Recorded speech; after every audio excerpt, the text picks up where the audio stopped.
à tous, paroissiens et paroissiennes, bienvenue dans l'antre des N-Sex. Nous nous retrouvons aujourd'hui autour de cette table afin de parler du grand Nintendo. Je suis aujourd'hui accompagnée, bien sûr, d'une table exceptionnelle. À ma gauche, il fait le signe de la Triforce, bien sûr, où il se sent les doigts. Je ne sais pas trop, c'est soit l'un, soit l'autre. Mon très cher Ken Bogard, bonjour Ken. Bonjour grande prêtresse, bonjour à tous, j'espère que vous allez bien, que vous avez passé un bon week-end rempli de jeux Nintendo. Monster Hunter sort en fin de semaine, c'est formidable. Formidable, bien sûr. Tout comme cette personne, Antistar, qui vient de Champagne-Ardenne, comme Ken et moi, finalement. C'est vrai. Exactement, plus belle région de France, productrice de grande gastronomie, comme le pâté ardennais par exemple, c'est excellent. Comme le champagne, chaours. évidemment. Le Ah, le chaours. chaours. Aussi. Très très belle région. Waouh, c'est trop bon le chaours. Région productrice de talent pour le stream, évidemment. Et une très très belle semaine, un très beau mois de la part de Nintendo, encore une fois, avec tellement de contenu exclusif que vous ne trouverez pas ailleurs. Hein. Comme Mario Foot, le jeu multi le plus incroyable de l'année. Fire Emblem, Ouvrez nulle part ailleurs. le jeu d'action-aventure le plus incroyable de l'année. Pareil. Nulle part ailleurs. Et Monster Hunter Sunbreak, Nulle part que vous ne ailleurs. trouvez évidemment pas sur PC. Bien sûr. Bienvenue dans les Amis Bro. Et aujourd'hui, bien sûr, c'est sa première pour notre très cher nouveau paroissien Kofi. Bonjour Kofi. Bonjour Ultia, bonjour Ken. Ouais, le foot. Ah non, On pardon. a changé de Promis, je vais sujet, arrêter. Antistar. Bonjour à toutes et à tous, bienvenue dans les Amis Bro. Oula, clair et net là. Ça, c'est déjà fini. C'est la fin de C'est l'émission. la fin de l'émission. Vache, j'ai jamais vu l'émission passer aussi vite, c'est un truc de ouf. Bonjour à toutes et à tous, bienvenue dans les Amis Bro. Aujourd'hui, pour cette émission du lundi 27 juin, nous nous retrouvons le 27 juin, oui. Ça. Déjà Incroyable. Là, j'ai vu la lumière aujourd'hui. Nous nous retrouvons du coup pour une émission placée sous le signe de Nintendo avec énormément de choses au programme puisque nous allons parler de à quoi avez-vous joué cette semaine. Ensuite, on passera aux news, on parlera de la Japan Expo, on parlera des jeux qui sont annoncés sur Switch parce que il y en a pas mal. On va parler de mode aussi. Un petit dossier sur Xenoblade Chronicles 3 avec le débrief du direct qui sera fait par Ken. Et ensuite, on fera l'unboxing du collector français de Fire Emblem Warriors 3 Hopes qui est sorti vendredi. Ah, et trop enfin, cool. Ouais, trop bien en vrai. Et enfin, Kofi, ici présent, nous fera un petit test donc, de Fire Emblem Warriors 3 Hopes, qui est le Muso, donc le dernier Warriors qui est sorti vendredi dernier. Du coup, on a la chance de t'avoir pour cette émission, Kofi. Toi, tu es un streamer multi-gaming. Tu fais aussi de la musique. C'est ça. Donc du coup, que ce soit en musique ou en gaming, je fais vraiment tout ce qui, d'une façon très très large, tout ce qui touche à ce qui est sorti il y a 30 ans, tout comme de ce qui touche ce qui sort actuellement. Ouais, j'ai vu que tu faisais aussi bien du rétro que des AAA sortis récemment. Trop C'est cool. ça. Surtout du côté de Nintendo, je suis tombé dedans quand j'étais petit, donc forcément, c'est... C'est pour ça que tu es ici. Comme nous tous, comme nous tous. Et donc, c'est trop bien de t'avoir parce qu'en fait, pour la petite histoire, et si vous suivez les Amis Bro souvent, vous savez que ici autour de cette table, on n'est pas du tout fan des beat them all, des Musos. C'est terrible. Et de en tout Fire cas- Emblem en vrai, Et- de base. Hein. Et de Fire Emblem, mais du coup j'étais trop gênée parce que je me disais mais attends, on présente quand même les Amis Bro, on est censé parler de Ah toutes ouais. les nouveautés Nintendo et là il y a personne autour de la table qui peut nous parler de Fire Emblem Free Ops, c'est quand même dommage. Et du coup je me suis dit vas-y vendredi c'est la sortie du jeu, je vais check un peu qui est-ce qui est en live sur Twitch et j'ai vu Kofi et je me suis dit vas-y trop bien. En plus j'ai vu que sur t'as tweeté que t'attendais de fou ce jeu. Ah mais de toute façon, Fire Emblem, là votre religion, c'est avant tout Nintendo, mais Fire Emblem fait partie de cette religion au final. C'est vrai. C'est vrai. C'est depuis la GBA, il est sorti sur toutes les générations. Et malheureusement, c'est quelque chose à côté duquel on passe encore trop en fait. Alors que pourtant, il y a eu un magnifique épisode sur Switch il y a maintenant, ça fait déjà 2 ans, 3 Quasiment ans, 3 ans. Quasiment Oui, 3 aussi, ans. Ouais. qui a converti aussi pas mal de gens. Ouais, c'est clair. Donc, tu vas nous en parler aujourd'hui. En fait, à la fin de cette émission, comme je le disais tout à l'heure, on va faire un gros test sur Fire Emblem, mais tu restes avec nous pour toute l'émission. Ta première, voilà, soyez sympa avec Kofi dans le chat, bien sûr, nouveaux paroissiens. Et tout de suite, nous allons passer à quoi avez-vous joué cette semaine ? C'est parti. semaine, t'as joué à Ah. quoi cette semaine? Alors, cette semaine, j'ai continué mes épopées pokémonesques entre Pokémon Emerald et Pokémon Ruby. Et je voulais vous montrer, alors je sais pas si on va bien voir à la caméra, la différence. Parce qu'on a souvent tendance à vanter un tout petit peu les qualités de la Game Boy Advance SP. C'est formidable, regardez le rétroéclairage, c'est magnifique. Incroyable ta Voilà. Game Boy Custom. Alors par ça, c'est un écran moderne, d'accord. Ça, c'est ce que vous aviez à l'époque. Et il y a bien le rétroéclairage. Regardez, si je l'éteins, on voit plus rien. Non, on voit rien dans les deux cas, Ken, en fait. Voilà, Mais c'était... ça permettait de jouer sous la couette au moins. C'était déjà Ouais. incroyable à l'époque, c'est vrai, mais grand Dieu, s'il vous plaît, si jamais vous voulez jouer un peu rétro gaming sur le support original, achetez-vous des écrans modernes. Aujourd'hui, ils sont magnifiques, on voit quand même la différence. Donc je me pète les yeux car j'ai réussi à trouver cet objet absolument incroyable que j'ai failli squatter à Antistar parce qu'il est vendu 40 € en version officielle. Le câble Link? Encore le câble Link GBA, tout à fait, 40 € en boîte en version Même ce officielle. câble de merde vaut 40 balles. Pète un C'est un câble. truc de fou Oh, en mais fait. il fume, Je vais sais péter pas un quoi. câble. Je sais pas quoi le marché. Ah non, le de pète pas, il l'occasion. vaut 40 balles. Ah, mais attends de voir celui avec les 4 pour les 4 Game Boy en simultané, ça va être l'enfer. Complète. Ouais, 75,50 €. Voilà, pour jouer, je vous rappelle que dans Pokémon, justement, ils ont été obligés un peu de faire un truc connexion 4 consoles. Et du coup, ils ont inventé le duo grâce à ça. Bref, c'est toujours aussi formidable. J'échange des Pokémon, voilà, vous le savez, pour essayer de faire traverser les Pokémon les époques. Donc voilà, je suis encore en cours de traversement d'époques. Pour le moment, c'est Emerald. Et ça, c'est ira ta sur SP, Diamant. elle date de quand? Ouais, alors celle-ci, C'est une coque tu modée, vois, ça. alors c'est ma SP de base, mais je me suis dit, on va lui redonner un petit coup de neuf, non pas changer l'écran, parce que ça fait quand même assez longtemps, c'est un viewer qui me l'a envoyé, pour les Amiibo d'ailleurs, mais une coque moderne, alors qui est facilement achetable, qui représente, vous l'avez vu, la Super Nintendo. Alors c'est marqué Super Famicom plutôt que Super Nintendo. Donc, voilà, on reprend les boutons de couleur, donc la colorimétrie jaune, rouge, vert et bleu sur les gâchettes juste derrière, la croix grise et globalement, une coque qui n'est pas sans rappeler la Super Nintendo. Voilà, ça fait un super objet. Elle est fonctionnelle, bien entendu, et intégralement d'origine, mis à part la coque, qui est une reproduction. Mais ça marche très bien. Et c'est un bel objet à afficher, à sortir. Ça fait son petit effet. On dit toujours, c'est extraordinaire. La SP, c'était vraiment incroyable. Quand je la vois, j'ai quand même des PTSD de toutes les fois où j'ai essayé de jouer à la Game Boy dans la voiture quand on faisait des longs trajets et où ça ne marchait pas en fait. Avec les lumières qui passaient Mais oui, au-dessus c'est de la ça, route. c'est on essayait impossible. Ah oui. On voyait rien. Et puis surtout quand il y avait du soleil, on voyait Mais à encore la moins que plage, quand il n'y en je avait me pas. rappelle vraiment d'une fois où je crois que je devais avoir 5 ans. On était au Maroc avec mes parents. Et en fait, on était sur la plage et j'avais la serviette comme ça parce que je jouais à la Game Boy. Et en fait, mes parents ils ont dit « Regarde, Carla, il y a des dauphins !» Et t'en avais rien à foutre. Sur la Game Boy, moi, j'avais autre On chose dirait à faire. moi. Terrible. Pourtant, j'avais... Ouais, quel jeune et dommage, déjà j'ai loupé Au les Maroc, dauphins. j'ai carrément eu un bout d'écran de Game Boy classique, la vieille grise, Ouais. qui a légèrement fondu en fait. J'avais eu le malheur de la laisser au soleil à côté d'une Ah ouais fenêtre ouverte. Et en fait, ça tient pas la chaleur en fait. Tu vois, Game Boy et Maroc, il y a des anecdotes qui sont quand même marquantes autour de cette table. Quelqu'un est allé au Maroc avec une Game Boy? Je ne suis jamais Non. allé au Maroc avec une Game Boy. Je suis allé en Angleterre avec une Game Boy et dans le bus Voilà, va pas scolaire, comme ça à la vite pour essayer de terminer le jeu Bugs Bunny Castle Crazy là.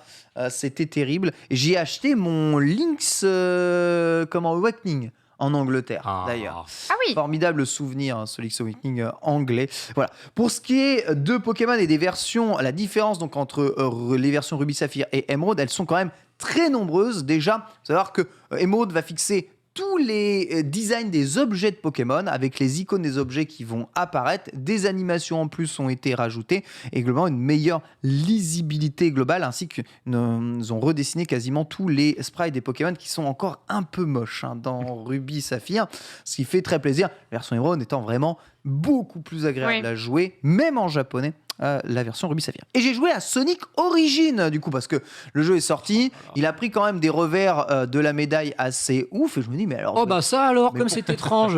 mais pourquoi ce jeu prend-il des revers de la médaille Ah bah, on se le Expliquez-moi. demande. Parce que là j'ai joué au jeu Mais le jeu, il est bien. Ah ouais, c'est vrai? Bah oui, c'est bien, c'est Sonic, c'est bien. Mais T'étais pas peut-être là, parce qu'il y a déjà eu des dizaines de compiles sortis des années Déjà avant. Oui, mais bon, là, je dois bien t'avouer que c'est vrai qu'il n'y a pas eu un gros effort fait sur Sonic 1 et Sonic CD. Bon, les Sonic 2, 3 et Knuckles sont propres. C'est vrai que Sonic 1, il fait très pixelisé et c'est peut-être un peu dommage. Mais je trouve que l'idée du mode qui te refait faire tous les Sonic en mode un peu histoire, entrecoupé de cinématiques, plus le système de continu qui fait que quand tu rates des foutues épreuves comme ça, t'es pas obligé de recommencer ton jeu en intégralité pour avoir les émeraudes, mais tu peux juste recommencer le stage. Ça, c'est trop cool. Les bonus stages, tu peux utiliser un continu pour les refaire. C'est quand même vachement bien. Je trouve que c'est vachement bien. En plus, il y a Sonic CD qui est quand même un des meilleurs Sonic au milieu de tout ça. Les cinématiques sont cool. Bon, ils ont rechangé quelques musiques. Ok. Le 16/9e, ça offre, en tout cas pour ce Sonic, pas mal de lisibilité. Il y a quelques trucs qui sont plus facile à faire grâce au spin qui n'est pas disponible dans toutes les versions et qui est disponible là. Je passe un moment. Alors Sonic 1, c'est pas le meilleur jeu de l'histoire, mais je passe un bon moment sur le jeu. Je pense que si les gens gueulent, c'est que c'est très cher pour ce que c'est. Probablement, c'est vrai qu'on aurait voulu peut-être une meilleure adaptation et peut-être une refonte graphique un peu plus fine à la Sonic Mania, au moins des deux premiers opus, c'est-à-dire le 1 et CD, quoi. C'est vrai que c'est un peu dommage là-dessus. Mais sinon, pour le reste, franchement, moi qui aime Sonic et les premiers jeux Sonic, j'ai lancé le jeu, j'ai pas pu m'arrêter, quoi. J'étais en train de m'amuser parce que je revivais une expérience évidemment cool, mais je revivais pas la même expérience que de lancer le jeu sur émulateur Switch, tu vois. C'est un peu différent. Le 16/9e est différent. Le format, le fait de pouvoir recommencer les bonus, en fait c'est Sonic mais vraiment moderne. Je trouve que même les impacts sur les ennemis est un peu différent. Ah ouais, oui, ok. il y a moins de rebonds débiles, ultra flottants. Pareil, ils ont corrigé quelques bugs de saut qu'il y avait dans certains Sonic qui rendaient les sauts. Sonic, des fois, il sautait, il faisait pas de boule, il sautait tout droit. Là, c'est plus là. Je trouve c'est cool quand même, tu vois. Et puis même, il y avait la plupart des éditions qui étaient sorties en 50 Hz avec le Sonic qui Ah avançait tout le oui, temps. mais quel enfer. C'est sorti quand ça? Bah, en fait, ils avaient fait pas mal de rééditions sur Ouais, les PC compiles. ou même sur les consoles, des compiles. Puis après, ils ont sorti ça sur Steam, sur PS3, sur PS4. Il y a eu des refontes en fait de tous les Sonic et de pas mal de jeux Mega Drive. Et malheureusement, pas dans les meilleures conditions possibles en fait. On avait la plupart du temps le droit aux réadaptations françaises européennes. Qui étaient un petit peu plus laggy. Et même moi, quand je jouais à une version américaine de Sonic, alors que j'avais adoré les jeux à l'époque, je les voyais tourner chez les potes. Bah, on n'a plus l'impression de jouer au même jeu parce que c'est plus rapide. On a l'impression que c'est 10 fois plus C'est dur, vrai, tout simplement. carrément. Et c'est plus agréable, c'est vrai, que de jouer sur nos versions européennes. Il y a tout un côté, il y a vraiment tout un côté jeu solo complet dans ce nouveau mode moderne que je trouve plutôt pas mal. Alors oui, c'est très feignant et on a un peu l'impression, surtout quand on joue des persos qui sont pas censés être là, de jouer à un ROM hack de Sonic. Mais je vous rappelle que si vous preniez à l'époque sur la Mega Drive la cartouche de Sonic et Knuckles et vous mettiez Sonic 2, vous pouviez jouer Knuckles aussi dans Sonic 2.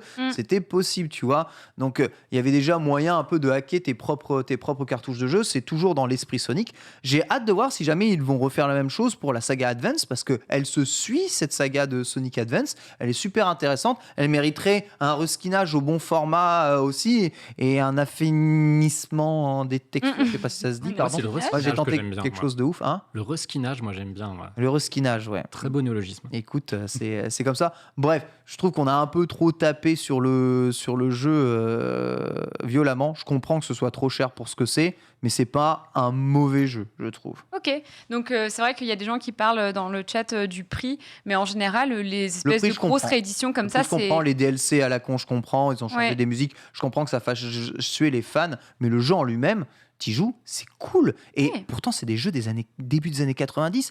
30 ans après, t'y joues. C'est encore cool. fun, c'est encore Oui, cool. Ils ont Ok. réussi à le rendre jouable, tu vois, pour des standards d'aujourd'hui. Ce que je trouve vraiment bien. Voilà. Ok, Kofi, à quoi as-tu joué cette semaine? Alors, j'ai ressorti un jeu que j'avais déjà fait sur Wii U à l'époque, qui est le Donkey Kong Country Tropical Freeze. Ah. Et on m'a dit, alors, Excellent jeu. on m'a tendu ça ici. Ils ont fait un Magnifique, bien reskinage. sûr, bien Ah, mais sûr. c'est trop bien, Ouais, qui a c'est fait cool, ça? Bah, il était là. C'est alors. Ah ouais. C'est Comme marqué ça. dessus, hein, ceux qui font ça, c'est une boîte qui s'appelle, je n'arrive pas à lire le logo ici, mais une petite boîte qui fait ça justement. C'est pas Marqué en rouge, là c'est marqué Ouais, je dessus. vois. Si vous arrivez à lire en rouge ce qui est marqué dessus. dans la boîte, c'est Voilà, ça. jeu dans voilà. la boîte. Ok. Dans la boîte. Ouais. Alors, Donkey Kong Country, pour pas mal d'entre vous, c'est quelque chose de très nostalgique. Ça a occupé votre adolescence, votre enfance sur Super NES. Moi, j'ai pas eu cette chance-là à l'époque et j'ai vraiment commencé à les connaître avec la version Country Returns sur Wii. Et du coup, j'ai découvert. Ah oui, assez tard au final. Ouais, c'est ça. Et Ouais. j'ai rattrapé les 3 premiers, mais que bien plus tard, en plus avec le prix du rétro, etc. Bref, on n'en parle même pas. Et du coup, j'ai découvert ce jeu sur Wii U il y a quelques années, il y a 4 ans, que j'avais trouvé très très sympa. Assez dur, mais bien plus abordable que la première trilogie originale, hein, parce que mine de rien, il faut se dire que chez Nintendo, on va dire qu'en abordable, il y a Kirby, en moyen, il y a Mario, puis après, on est un peu plus élitiste en termes de difficulté, on a du Donkey Kong. Et du coup, je l'ai racheté sur Switch pour le redécouvrir donc avec mes viewers. Et franchement, je me suis repris une petite baffe. Le jeu, il est cool, il est fluide, il a beaucoup d'idées différentes parce que là, franchement, à la base, les wagonnets, ça me rendait juste dingue sur la trilogie originale. Ouais. Et là-dessus, c'est super abordable pour n'importe qui, que ce soit des rétro gamers, des gens qui connaissaient ou pas la licence avant. Ça permet à n'importe qui de jouer. Oui. Parce qu'il y a tout un système comment, au niveau du gameplay déjà avec Didi et Dixie qui peuvent un petit peu planer, ça facilite vraiment le tout. Et en plus, il y a un mode coop qui est vraiment très très sympa et tout ça accompagné par des checkpoints assez présents, etc. Ce qui permet à n'importe qui de finir le jeu et quand même d'avoir un beau niveau de challenge pour ceux qui veulent faire le 100 voire même le 200%. Ah oui, très beau niveau même. C'est un jeu. Alors en vrai, je trouve que Tropical Freeze est beaucoup plus dur que Returns, vraiment. Il y avait eu quelques critiques d'ailleurs à l'époque qui avaient mis dans les points négatifs que c'était quand même un jeu qui était assez difficile, mais en même temps, c'est ce que tu as dit. Il y a Kirby, il y a Mario, il y a Donkey Kong. C'est ça. Bon, ma mère qui regarde l'émission va me dire c'est pareil, j'ai tous fait à 100% parce que voilà, ma mère elle est un peu dans une autre dimension. Aïe. Mais Donkey Kong Country Tropical Freeze, tu dis que c'est un jeu que tout le monde peut finir. La version Switch avec l'ajout de Funky et du New la Funky version Mode. Switch, oui, Ouais, il a raison. la version Wii U, juste le finir, je trouve qu'il faut s'accrocher quand même. Hein. Alors, Quand t'as pas l'habitude. C'est vrai, mais je trouve que quand même le jeu est très très très généreux avec les vies, avec les moyens de. Par contre, Ça sur les fait vies, ouais. il y a même Ça, pas c'est besoin de vrai. farmer. Au bout Ouais. de 3-4 niveaux, si tu joues très bien de base, tu peux déjà avoir 99 vies. Ça, c'est vrai. Les vies sont quasi infinies, ça je suis d'accord, mais en fait, comme c'est un jeu Par contre, qui peut être ouais, frustrant. les boss, c'est Dark Souls. Hein. Ouais, les c'est boss sont- c'est Les violent. boss hein. sont très longs en fait, ça joue sur la patience et pour l'avoir fait à 200%, donc il faut faire avec la version hard, on n'a qu'un point de vie, donc que ce soit pour les niveaux, pour Ah les ouais. boss, Ah ouais. sans checkpoint. Les boss, faut être très très patient parce que la moindre erreur, en effet, c'est la crise de nerfs assurée. C'est la mort. Parce qu'en fait, Donkey Kong Tropical Freeze, je l'avais fait sur Wii U aussi avec mon cousin qui à l'époque devait avoir genre 6 ans. Oh, le C'était l'un mode de de ses- joueur de la Wii U est horrible. C'était l'un des tout premiers jeux auquel il avait joué. Et en vrai, j'ai pas le souvenir que ça soit horrible. Pourquoi tu dis ça, Ken? Parce que le compteur de vie est partagé. Ah bah oui, c'était le boulet. Ah bah oui, c'était le boulet du groupe. Il avait 6 ans, c'était insupportable. Mais C'est affreux. franchement, j'ai un peu, forcément, j'ai carry la game, mais enfin normal. Normal, Et excusez-nous. en vrai, ça allait. Oui. On s'est amusé. On a Oui. beaucoup refait les premiers niveaux en boucle, forcément, parce qu'on pouvait pas aller bien plus loin.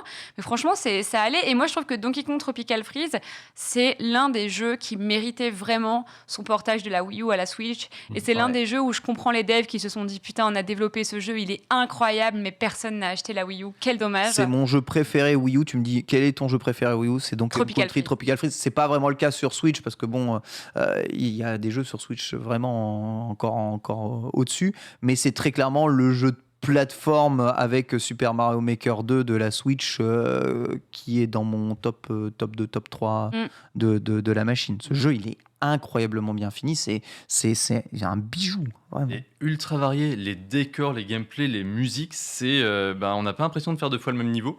Ça, C'est un petit peu le souci des jeux de plateforme maintenant, surtout avec des longues licences. On a l'impression des fois de refaire un petit peu tout le temps les mêmes jeux, de retomber sur les mêmes types de décors, de retomber tout le temps sur le même type d'ennemis. Et là, pour le coup, c'est vraiment un épisode à part, quoi. Ouais. Donkey Kong Tropical Freeze, d'ailleurs, ça me laisse penser qu'en fait, ça fait méga longtemps qu'on n'a pas eu de Donkey Kong, du coup. Retro Studio, hein, c'est ça, hein, il C'est me Retro semble, Studio. derrière. Alors c'est Retro Studio qui est derrière. Et le problème, c'est que donc c'est un jeu qui est sorti en 2014 et à ce jour, c'est toujours le dernier jeu. Oui. Parce qu'il y a toujours cette question éternelle qui est Ils font qu'est-ce quoi qu'ils ont foutu entre ça Écoute. et Metroid Prime 4 quand ils l'ont récupéré en 2019. Ouais. Qu'est-ce qu'ils ont foutu pendant 5 ans? J'espère qu'on le saura un jour. Des petites vacances bien Ouais, moi, méritées. moi, j'espère surtout qu'ils ont bossé sur un Donkey Kong qui est en jachère entre guillemets et puis que une fois Metroid Prime 4 terminé, ils vont C'est quand même ça. nous le finir ou alors qu'ils l'ont refilé à quelqu'un d'autre. C'est vrai que là, 2014, j'en peux plus de cette mode des jeux qui dure depuis 2014. Là, entre les Sims, Mario Kart et Donkey Kong Tropical Freeze, il y a Voilà. que des jeux Je suis qui sont d'accord. sortis en 2014 et aujourd'hui, tu es en mode. En vrai, on aimerait bien Un autre, s'il vous plaît, un autre jeu. Faut pas Bon. demander trop vite parce qu'il y a eu un achaume quand même des Donkey Kong, hein, parce que il y a eu le Donkey Kong Jet Race, c'est ça, qui devait être joué normalement avec les Congos, les Ouais, Congos, les C'est bongos. vrai, c'est vrai. Ah oui. Les bongos sur GameCube qui a été finalement sorti sur Sur Wii, Sur Wii, qui a ouais. été une catastrophe, un Mario Kart-like raté, puis plein de spin-offs comme le Jungle Beat, le King of Swing, etc. J'avoue que Retro Studios sont un peu victimes de leur succès, hein, parce que appelés à sauver Metroid Prime, alors qu'ils étaient probablement en train de développer un autre jeu, ils n'ont pas sorti beaucoup de jeux ratés. Hein. C'est quand même des boss, hein, parce que les mecs, ils sont passés en 15 ans de ouais, on n'a pas confiance en vous, on va vous surveiller de ouf parce que vous êtes des Américains, on n'aime pas votre façon de bosser, à pitié, sauver notre licence. C'est exactement ça. Parce que vraiment, il faut savoir que quand ils ont développé le premier Metroid Prime, Nintendo, ils leur lâchaient pas la grappe. Hein. C'était ce petit studio texan qui bosse pas du tout de la même façon que nous. On va vérifier ce qu'ils font quand même de nos licences et puis on leur file que Metroid parce qu'il est hors de question de leur filer un plus gros truc. Hein. Ouais, donc un manque de confiance finalement. Au début. Et puis bon, la trilogie Metroid Prime étant tellement appréciée, je sais pas qu'est-ce qui fait qu'ils ont récupéré Donkey Kong Country Returns. Déjà, ça pouvait plus être Rare, hein, forcément, vu que Rare avait été racheté par Microsoft. Mais au final, oui, c'est probablement... C'est peut-être le seul studio qui a bossé pour Nintendo qui n'a fait absolument que des GOTY. J'avais en lu une histoire comme quoi c'est pas une demande de Retro Studio qui adorait Donkey Kong possible. Country Rare, qui se disent ça vous dit pas qu'on fasse un retour de la licence? En même temps, ça se tient parce que ça avait été développé par un studio britannique, Oui. Rare. Eux, c'était un studio américain. Finalement, c'est une licence qui est très occidentale. C'était peut-être la licence la plus occidentale dans son développement C'est de vrai. Nintendo à ce moment, donc C'est c'est vrai. logique que ça leur revienne. Totalement. Donc voilà, Donkey Kong Tropical Freeze pour Kofi. Et toi, Antistar, t'as joué à Alors, quoi cette semaine? j'ai joué à 2 Zelda. Je vais d'abord commencer par le plus anecdotique des deux, qui est Cadence of Hyrule, parce que le 21 juin, c'était la fête de la musique. Je me Toi, suis tu dis que tiens, c'est allez. anecdotique, Cadence of Hyrule, c'est quand même sympa, non? Alors, je vais expliquer. Comme c'était la fête de la musique, je me suis dit qu'est-ce que j'ai comme jeu musical. Je vais pas sortir Wii Music, hein, faut pas déconner. Après avoir regardé le clip de Donna Donna, du coup, tu Ah, t'es dit... bien sûr. Voilà exactement, parce que bon, 21 juin, évidemment, c'était. Et franchement, je pense que j'ai plus kiffé largement regarder ton clip que jouer à Cadence of Hyrule. Ah, Sans aucun merde! problème. Parce Et- que t'as pas le sens du rythme. Non, en vrai- non, je t'ai en vrai- regardé, tu manques de. Alors. En fait, ce qui m'ennuie dans ce jeu, Ouais. c'est que je pense que le sens du rythme, je l'ai peut-être pour autre chose que jouer à un jeu vidéo. Mais ce qui m'ennuie dans ce jeu, c'est qu'autant il y a cette dimension tactique, stratégique de penser qu'on est sur un échiquier, qu'un mouvement du personnage va entraîner un mouvement d'un ennemi et que donc il faut tout précalculer comme ça. Mais le fait de devoir coupler ça à la musique, à suivre en rythme, je trouve que c'est beaucoup trop complexe, beaucoup trop se prendre la tête pour rien. Mais le problème, c'est qu'on peut désactiver ça. Mais une fois que tu l'as désactivé, je trouve qu'en fait, Il n'y a pas trop d'intérêt. ça te sort du concept. Donc le concept de base est trop compliqué, pour moi en tout cas, hein, de mon point de vue. Ouais. C'est un jeu qui est, je pense, très intéressant à regarder jouer par quelqu'un qui le maîtrise très bien. Ça doit être super chouette. Les musiques sont ouf. Visuellement, je le trouve hyper chouette. Mais à jouer, j'ai pas du En tout. plus, on peut jouer Zelda. rentrer dedans. On peut C'est jouer vrai. Zelda, voilà. Ouais. Et je me souviens avec Ken, au tout début, vraiment tout début des Amiibo, quand l'émission venait d'être baptisée ainsi, ce jeu était sorti, on l'avait testé ensemble, on avait été nul à chier en coop, On c'était était une nuls, horreur. on était Voilà. nuls.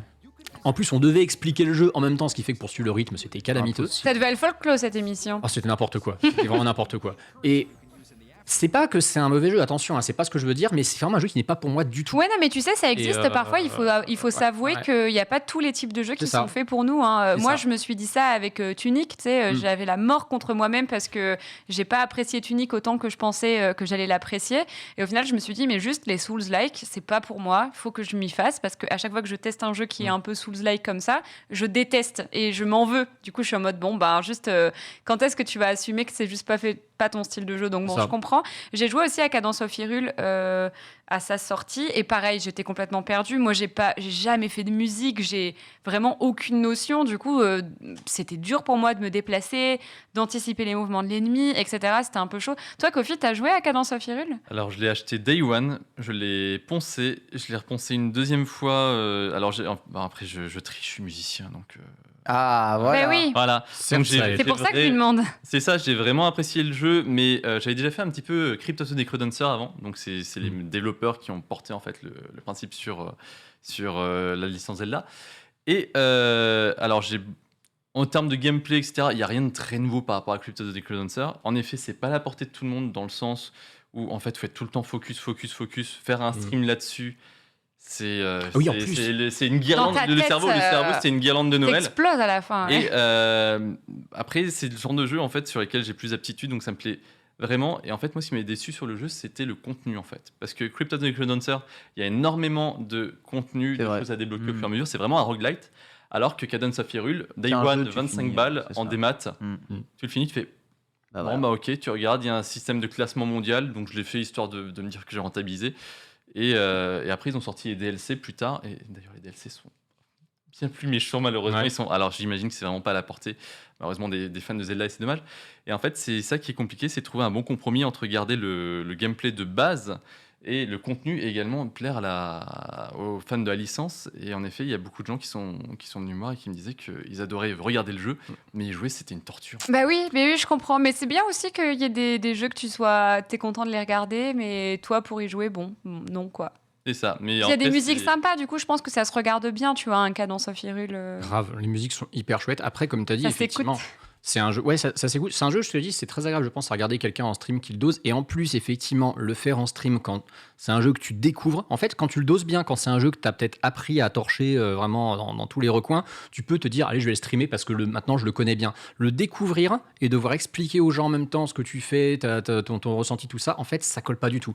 C'est un jeu, j'ai dit, par contre, je le réessayerai en portable avec des écouteurs en me focalisant à 200% dessus avec rien autour. Là, peut-être que je l'apprécierais plus. Mais clairement, à streamer, c'était pas possible. Ça avait, Ou alors, ça l'oreille musicale et t'as fait beaucoup de Mais- musique et pour toi, c'est presque inné parce que tu vois, je pense à Ponce, qui lui est un musicien et qui, quand il a joué à Cadence of Hyrule, c'était. Enfin, je veux dire, il s'est même pas ne serait-ce que posé la question du sens du rythme, enfin, rien quoi. Alors que nous, on est en mode, ok, alors 1, 2. Mais c'est parce que vous réfléchissez, Ouais. il faut y jouer en secouant la tête, en fait, tout simplement. Faut pas Ouais. Oui, c'est être ça. tout le temps comme C'est ça. Et on rentre dedans, puis au bout d'un moment, on n'y pense même plus. En Mais fait, oui, c'est- Onutrem, il avait testé Extech Mayhem, le jeu de rythme de Riot Forge qui est sorti sur Switch notamment. Et quand il y jouait, on se taisait parce que sinon il n'entendait rien et il tapait du pied en même temps. Donc c'est ça en fait. C'est ça. T'as le rythme dans la Ah, peau. Presque, en fait, quand tu maîtrises très bien une langue étrangère et que tu es capable de penser dans la langue aux questions au lieu de traduire la phrase dans ta tête. C'est la même chose. Un peu, ouais. Quand tu deviens quasiment bilingue, ouais, après, tu peux effectivement. Mais là, voilà, bon, moi, j'étais pas. Et l'autre jeu auquel je jouais, par contre, alors lui, bon, ça, c'est beaucoup plus classique et c'est un bonheur absolu. J'ai apporté les deux versions. Minish Cap. C'est The Legend of Zelda Minish Un Cap. bonheur, sauf le 100%. Alors, le 100%, c'est un peu un merdier. Petite dédicace à Bitel, d'ailleurs, qui était passé sur mon stream. Ça m'a fait très, très plaisir, qui adore ce jeu. Minish Cap, c'est un super Zelda 2D. Par contre, Très C'est court le par meilleur, Capcom, c'est très le court quand on meilleur. veut le faire en ligne droite pour le coup, Oui, parce c'est qu'il n'y a vrai. pas beaucoup de donjons, même s'il y a des bons petits rebondissements, des bonnes petites surprises. Je trouve quand même que sur sa quête de 100%, il nous fait ce qu'on appelle du rallongement artificiel de durée de vie, un peu de façon abusive. Tout ce concept de fragments à récupérer pour ils faire aiment des bien assemblages. faire ça. Ils Ouais. aiment bien faire ça. Mais en fait, c'est Il le faut délire de farmer, c'est ça et qui est c'est le problème. délire de Capcom. Ils avaient déjà dans les Zelda Oracle avec les anneaux fait ce genre de truc. C'est-à-dire qu'ils nous font des jeux qui sont déjà très convenables en termes de contenu. Bon, les Oracles étaient plus denses quand même que C'est vrai. Minish Cap, mais qui pour le coup vraiment cherchent à nous faire un 100% hyper à rallonge. Là en plus, c'est pas un jeu avec un système d'échange. Tu vois, ils auraient pu faire avec un câble Link un système d'échange avec d'autres joueurs sur GBA. C'est pas bête. Ils l'ont ouais. pas fait. Maintenant, je vais arrêter de critiquer ça parce qu'on va croire que j'aime pas Minish Cap, alors qu'au contraire, je m'éclate dessus. Oui, C'est un t'aimes bien ce jeu. c'est un super jeu. Franchement, je passe un super bon moment dessus. Je vais le finir ce soir d'ailleurs. J'espère, parce qu'à l'époque, je l'ai pas fini. C'est un jeu, j'ai buté sur le boss de fin à l'époque. Et du coup, là, je vais enfin le terminer. Très, très ingénieux. Vraiment, vraiment super jeu. Et alors, il y a deux réflexions qui me sont venues par rapport à sa DA. La première, c'est que je trouve qu'il ressemble beaucoup, donc avec 10 ans d'avance, à tous ces petits jeux indés en vue du dessus qui justement s'inspirent des Zelda, que ce soit d'ailleurs des jeux de gestion un peu comme on peut avoir tous les... comment ils s'appellent Stardew Valley et tout. Stardew Valley et compagnie, qui ont ce genre de vue du dessus comme ça en pixel art en 16 neuvième.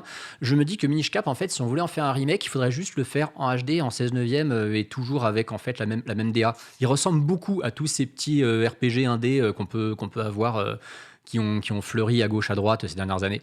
Et surtout, il y a quelqu'un dans le chat qui avait fait une réflexion que j'ai trouvée vachement intéressante. Il a dit un remake de ce jeu en 3D, ça serait la folie pour les notions de perspective. Oui, c'est Et vrai. c'est vrai. C'est un des petits défauts C'est du vrai. jeu. Ça serait un gros Imaginez- défi quand même. Beaucoup Imaginez- de perspectives dans ce jeu. Imaginez justement un jeu où on aurait donc un environnement 3D et où on se retrouverait miniaturisé, où tout nous paraîtrait géant. Bah, comme dans It Ça Takes Two. Oufissime. Ouais, un peu. Ça pourrait effectivement faire Mm. penser à It Takes Two. Et sauf qu'It Takes Two, tu ne retraverses pas les endroits avec ta vraie échelle. Ah It Takes oui, Two, c'est tu fais vrai. tout en miniature. Oui, c'est vrai. Là, Comme tu- Grounded aussi, tu Voilà. restes tout en miniature. C'est ça. c'est vrai. Et Bah, là, c'est vrai, cette, c'est le concept du truc. cette alternance là est vraiment très chouette. En plus, il y a quand même beaucoup d'énigmes qui sont vachement bien pensées. Bon, en même temps, je dis ça, mais c'est le cas de quasiment tous les Zelda. C'est un Zelda qui est incroyablement facile, hein, pour le coup. Vraiment, les Zelda portables, à part Seasons, si tu le. Capcom était Ouais. chaud les 2 premiers à la base. Seasons, alors Mm. Seasons est chaud niveau combat, Edges est chaud niveau cerveau. Edges, parfois, c'est une torture pour le. Ah, je me souviens du boss de fin de Aegis avec ses multiples Ouais, formes, ouais. où j'étais gauche, j'ai passé une soirée complète dessus, ça m'avait rendu fou. T'avais commencé Une par Edges. soirée, t'es gentil. J'avais commencé par Seasons où je savais pas où il fallait aller, Ouais. et j'ai continué avec Aegis où je savais pas comment Donc t'as fallait battre les boss. t'as pallié tes deux jeux du coup. C'est ça. Ouais, parce que quand tu as. Quand Mais tu- si, attends, quand tu disais palier, ouais. Non, si, je les ai liés, j'ai fait l'un, puis l'autre, puis l'autre, D'accord. puis l'un, puis dans le sens inverse, Ok. ce qui permettait en fait d'avoir des mini-scénarios alternatifs et un Exactement. boss final assez insane. Ouais, parce que le True Last Boss, pour le coup, effectivement, quand tu allies les deux jeux, il est assez ouf. Mais si tu t'es vraiment fait chier à tout faire à 100%, tu peux lui rouler dessus, hein. Si tu as le bon build, que tu as vraiment tout trouvé, ça va. Mais oui, il faut avoir tout trouvé, ça prend du temps. Franchement, les deux oracles, Ouais, bah, c'est master. on va pas encore sortir les rumeurs et espoirs de remake, mais malgré tout, s'ils en refaisaient, c'est pas Link's Awakening, hein. Ouais. Vous n'allez pas les torcher en 5 heures. Hein. Donc Minish Cap, Super auquel tu as joué. Et ensuite. Ça, c'était Cadence of Hyrule. Et il y a la démo de Clonoa Fantasy Reverie Series, qui est... alors, je vais vous le montrer, du coup, parce qu'on l'a sur la Switch, là. J'en profitais pour vous communiquer une petite astuce à ce sujet. C'est que si vous avez une Switch, peu importe sa région, vous pourrez récupérer cette démo gratuitement, alors qu'elle n'est que sur le store japonais. Donc de Clonoa, qui est un jeu. Alors Clonoa, c'est un jeu qui à la base est sorti, donc le tout premier sur PlayStation 1 exclusivement en 97, le 2 était sorti sur PS2 en 2001 ou 2002, un truc comme ça, et il y en a eu un sur GBA aussi qui est sorti pareil 2002-2003, et le tout premier a eu un remake sur Wii, vers 2010 à peu près. Et puis bah, c'est une licence dont on n'entend plus parler du tout depuis, et je me rends compte que s'il n'y a pas de réseau, il va pas vouloir vérifier si j'accède à la démo. Qu'est-ce que c'est chiant. Il m'a fait le truc avec Sonic aussi. J'avais pas pensé à ça. C'est beau la technologie. Mais pour Méga breaking news. Voilà. Ça y est, voilà. Effectivement, il y a le partner direct qui a été annoncé. Donc, il est bien le 28. Le 28 Il n'est pas le 29 28. Ah, il est demain alors, du coup. Incroyable. Donc, c'est bien un mini partner, c'est pas un vrai direct. C'est- Les attendez, rumeurs attendez. avaient raison comme ils avaient Donc, tort. Nintendo Direct Mini et Partner Showcase, ça veut dire que ça va être tous les jeux éditeurs Third tiers party. en fait. Tout à fait. Donc tous les jeux éditeurs tiers, donc tous les first party.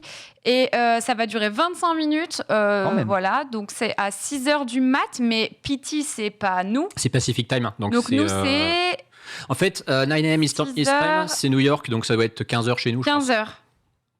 15h. Ok. Je lance Bah, Nintendo plutôt. France l'a pas tweeté aussi. Ouais, c'est ça, 15h. Ok, je suis chaud. Nintendo France a tweeté, c'est 15h demain, ouais, voilà. Ok. Le fameux mardi 15h, hein, finalement. Sauf que là, 15h. ils n'annoncent pas un truc mardi 15h. Ils font le direct à 15h. Bon, après, attention, hein, on va pas. Vraiment qu'on décale les amis bro parce qu'on Voilà. a marre. Bah, au moins, on a le temps de maturer les informations. Ah, ça, hein. C'est trop bien parce que du coup, c'est un sujet que je voulais traiter un peu plus tard dans l'émission, au cas où quelque chose serait annoncé, mais du coup. De toute façon, ils attendent les amis bro à chaque fois pour faire les annonces. Oui. Exactement. Bah, je sais pas Mais si c'est on- bien, là, on l'a eu en plein live. Oui. C'est cool. Donc demain, 15h, Nintendo Direct Mini, pour ceux qui l'ont loupé. Donc demain, le 28. Ça sera sur la chaîne YouTube de Nintendo, bien sûr. Et ça sera un Nintendo Direct Mini Partner Showcase, c'est-à-dire que vous attendez pas à avoir des gros jeux Nintendo. Ça va vraiment être des jeux Peut-être Bayonetta, hein, peut-être éditeurs tiers. peut-être Hollow Knight. Hein. Alors, Hollow Knight, moi, Les plus gens chance parlent que de Bayonetta. Silksong dans le Silksong. chat. C'est possible Ouais. d'avoir enfin une La date. légende. Alors, c'est rigolo parce que ça faisait partie des sujets que j'avais dans le runner, donc je sais pas si tu veux que je l'évoque maintenant, du coup. De... Le Partners Direct, la rumeur du direct. Ouais, il va y avoir vas-y, go. Parce que on avait cette rumeur persistante d'un direct le 29. Alors déjà très rigolo, ce n'est donc pas le 29, donc la rumeur était techniquement fausse. Hein. Et ça a commencé à se préciser en fin de semaine dernière que ça pourrait être un direct mini partners, parce que oui, il était quand même grand temps de comprendre que non, on n'aurait pas de direct global classique. Voilà. Hashtag je vous l'avais dit. Mais par contre, un direct partners, ça fait longtemps qu'on n'en a pas eu. La dernière fois qu'il y en a eu un, c'était pendant le Covid, je crois, si je dis pas de bêtises. Ça C'est ça fait. remonte, ouais. C'est fait pour annoncer que des annonces de jeux tiers. Vous aurez pas de Splatoon, vous aurez pas de Oui, Mario, c'est ça. Oui, non, pas de Zelda. Oui, ça, on sait. Ouais. vous aurez rien de tout ça. Qu'est-ce qu'on peut avoir par contre dedans? Ça peut être effectivement des petites infos sur des jeux d'éditeurs tiers qui sont même pas des jeux forcément exclusifs Switch, hein. Ça peut être la confirmation des dates de sortie de la Batman Arkham Collection, de Life is Strange Remastered aussi. Ouais. On n'a toujours pas de date. Ouais. Et ça peut effectivement être le moment vraiment où on saura la date de sortie de Silksong si ce que je nous avais évoqué l'autre fois, Microsoft a allongé les bifetons pour s'assurer que le jeu soit dans le Game Pass, mais Nintendo garde l'exclusivité de l'info de la date de sortie. Ça peut être le moment de nous balancer la date de sortie. J'avoue, Mario Lapin Crétin aussi. Oui, tout Ouais. à fait. Alors, oui, Ça serait peut-être le bon moment vu que Ubi s'est pas prononcé. En tout cas, c'est Ubi normalement qui annonce Mario Lapin Crétin à chaque fois. Ça n'a jamais été Nintendo, ça a toujours été Ubi. ouais, Et donc là, est-ce que ça serait Nintendo dans un Nintendo Direct Mini quoi? Personnellement, je pense qu'on va entendre parler de Square Enix aussi on dans, entendra Square. dans ce Nintendo partenaire. on entendra Square. Je pense, alors, j'espère me tromper, mais je pense que ce mini direct de demain est la dernière chance d'avoir Persona sur Switch. Si on ne le voit pas demain, il faudra oublier pour toujours. Parce qu'ils ont été annoncés lors de la conf Xbox comme arrivant sur Steam, sur Game Pass, tout ça, à une date qui est relativement éloignée. C'est le 21 octobre, c'était pas pour nous dire « Ah bah coucou, ils sont dispo aujourd'hui ». C'est vraiment la fenêtre idéale pour que Nintendo dise « Ah bah ça arrive aussi chez nous le 21 octobre ». S'ils le font pas dans ce Direct Partners, je pense qu'on peut oublier définitivement d'avoir les Persona sur Switch. Ouais, je pense pas que ce sera Persona qui sera annoncé. Je pense qu'il y a un autre JRPG qui sera annoncé avant. On verra bien, ça dure 25 minutes et c'est demain, donc à 15h heure française. Voilà, soyez au rendez-vous. On en parlera bien sûr dans les Amis Bro la semaine prochaine. Et juste pour Mario Lapin Crétin, parce que je veux rebondir dessus, comme tu as dit très justement, effectivement, c'est toujours Ubisoft qui a fait des annonces là-dessus et Nintendo qui les rediffusait juste après. Exactement. Ubisoft, en fait, ils avaient présenté le premier Mario Lapin Crétin lors du happening avec Yves Guillemot et Miyamoto à l'E3 2017. Et 1 ou 2 jours après, dans le Nintendo Direct de l'E3, ils avaient remontré le trailer. Et l'année dernière, rebelote, c'était pareil dans le Ubi Forward de l'E3, qu'ils avaient annoncé la sortie de Sparks of Hope, dont on avait revu le trailer dans le Nintendo Direct juste après. Ouais. C'est vraiment Ubisoft qui communique dessus. Donc c'est possible qu'il y soit pas. Alors, moi, je pense qu'il n'y sera pas. Et je pense qu'on est très proche d'une annonce de Ubisoft concernant ce jeu. Ah ouais. Voilà. C'est vrai que ça fait un petit moment qu'on a eu le tout premier trailer. Je pense qu'on est très très proche d'une annonce d'Ubisoft concernant ce jeu. Ok. Let's go. Les lapins loufoques vont enfin sortir de leur terrier. Eh ben écoute, j'attends. Et Clonoa alors? Et du coup, alors que là, on peut pas y jouer parce que le Wi-Fi de Webedia, voilà. Non, mais alors, du coup, j'explique. Ah, bah écoute, je veux bien rester. C'est vrai, il y a un câble, mais ça marche pas. Parce que moi, il veut absolument se connecter au Wi-Fi. Hein. Alors, ouais, bien sûr, comme d'habitude, c'est toujours une épreuve pour nous de se connecter ici. Je ne sais pas pourquoi. Mais au pire, c'est pas grave. Au pire, on balance un trailer du jeu derrière. Je vais juste vous expliquer un peu de quoi il s'agit. Donc, bon, Ça balance un trailer, là, il lancera pas le truc. j'ai raconté le contexte de ce jeu. De toute façon, vous savez ce que c'est. Mais surtout, donc, la démo de ce jeu, c'est assez curieux parce que finalement, ce jeu sort le 7 juillet. C'est dans très peu de temps. C'est dans 10 jours, littéralement. La Switch est la seule console en Occident qui aura une version physique de ce jeu. C'est-à-dire qu'il sort sur toutes les plateformes, mais en Europe, il n'y aura que la Switch où on le verra en rayon. Donc, si vous voulez une édition physique du jeu française, c'est sur Switch que vous devez le prendre. Et il y a une démo qui est disponible, mais uniquement sur l'eShop japonais, ce qui est très curieux. C'est une démo qui est en anglais, heureusement, donc ça vous permettra quand même de vous faire une petite idée. Soit vous connaissez les jeux de base et vous voulez voir comment ils ont remasterisé, enfin remaké même pour le coup. Soit vous connaissez pas du tout, vous voulez vous tester pour voir si ça peut vous plaire. Cette démo, en fait, si vous ne parlez pas le japonais, c'est très simple de la récupérer. Vous allez sur le site web de Nintendo, peu importe lequel, le français, l'américain, ce que vous voulez, et vous créez un nouveau compte. Il va vous demander dans quel pays vous êtes, et là, vous dites que vous êtes au Japon. Il va pas vous basculer le truc en langue japonaise. Hein. Il va vous dire menteur. Voilà, il va vous envoyer le mail de confirmation pour que vous disiez oui, je veux bien me créer ce compte. Alors évidemment, il faut que ce soit sur une adresse mail différente de celle de votre compte français. Bien sûr. Voilà. Et une fois que vous l'avez, en fait, vous le rajoutez à sur votre Switch dès que vous vous connectez à l'eShop. En fait, quand vous vous connectez à l'eShop, il vous demande toujours sur quel identifiant vous voulez vous connecter. Et vous faites nouvel utilisateur. Là, vous rentrez donc le mot de passe et l'adresse mail de votre compte japonais. Vous allez vous retrouver sur l'eShop japonais. Tout va être écrit en japonais, mais c'est pas grave parce qu'en fait, il vous suffit juste de scroller un tout petit peu dans la première catégorie. Vous allez tomber sur l'icône du jeu. Là, vous aurez 2 options. La première en haut qui est écrite en plus gros, c'est celle pour payer. Bon, de toute façon, vous n'aurez pas ajouté de carte dessus, donc ça ira. Celle juste en dessous, c'est la démo gratuite. Vous la lancez, c'est bon, ça lance. Et vous pouvez la jouer avec le compte que vous voulez sur votre Switch. Et en plus, ça se lance en anglais. Ok, Voilà. très bien, merci pour les infos. Et tu l'as trouvé cool cette démo donc? Bah franchement, moi, Clonoa, c'est un vrai petit jeu du cœur sur PS1. Donc moi, c'est un immense plaisir de le retrouver. C'est un jeu qui est très simpliste, mais qui est très mignon. C'est une espèce de Kirby dans son gameplay, franchement. C'est un jeu qui est pas beaucoup plus difficile. Super OST, très joli, vraiment très mignon. Un petit peu de challenge sur la fin aussi. Le 2 est beaucoup plus complet. C'est une bonne petite compile qui s'annonce. Donc ouais, c'est un jeu très probablement que je recommanderais. Ouais. Ok, très bien, merci pour les infos, en tout cas pour la démo Antistar. De mon côté, j'ai terminé Card Shark, le jeu dont Mickaël et moi le on a fameux. parlé les dernières semaines. Donc c'est un jeu indépendant qui est sorti le 2 juin et que j'ai fait entièrement. Et là, ça y est, je l'ai enfin terminé. Et donc pour le petit bilan sur ce jeu, je l'ai trouvé très... Je vais commencer par les points positifs. Je trouvais que la musique était trop chouette parce que c'est vraiment une bande originale qui a été enregistrée par un concert philharmonique, genre vraiment trop stylé, quoi. Donc la musique est super chouette. Visuellement, c'est aussi très joli. Tout est peint à la main comme ça. Les décors sont fous. Et en fait, c'est un jeu avec plein de bonnes idées parce que c'est un jeu de triche. Donc, vous accompagnez le comte de Saint-Germain et qui essaye d'arnaquer d'éminentes personnes, bien sûr, aux cartes. Et donc, vous l'aidez à tricher. Et vous êtes une espèce de petit élève Enfin, il est muet, pardon. Et donc vous êtes à ses côtés et en parallèle il y a une petite intrigue avec une histoire avec le roi de France, etc. Donc c'est plutôt stylé, tout se passe en France.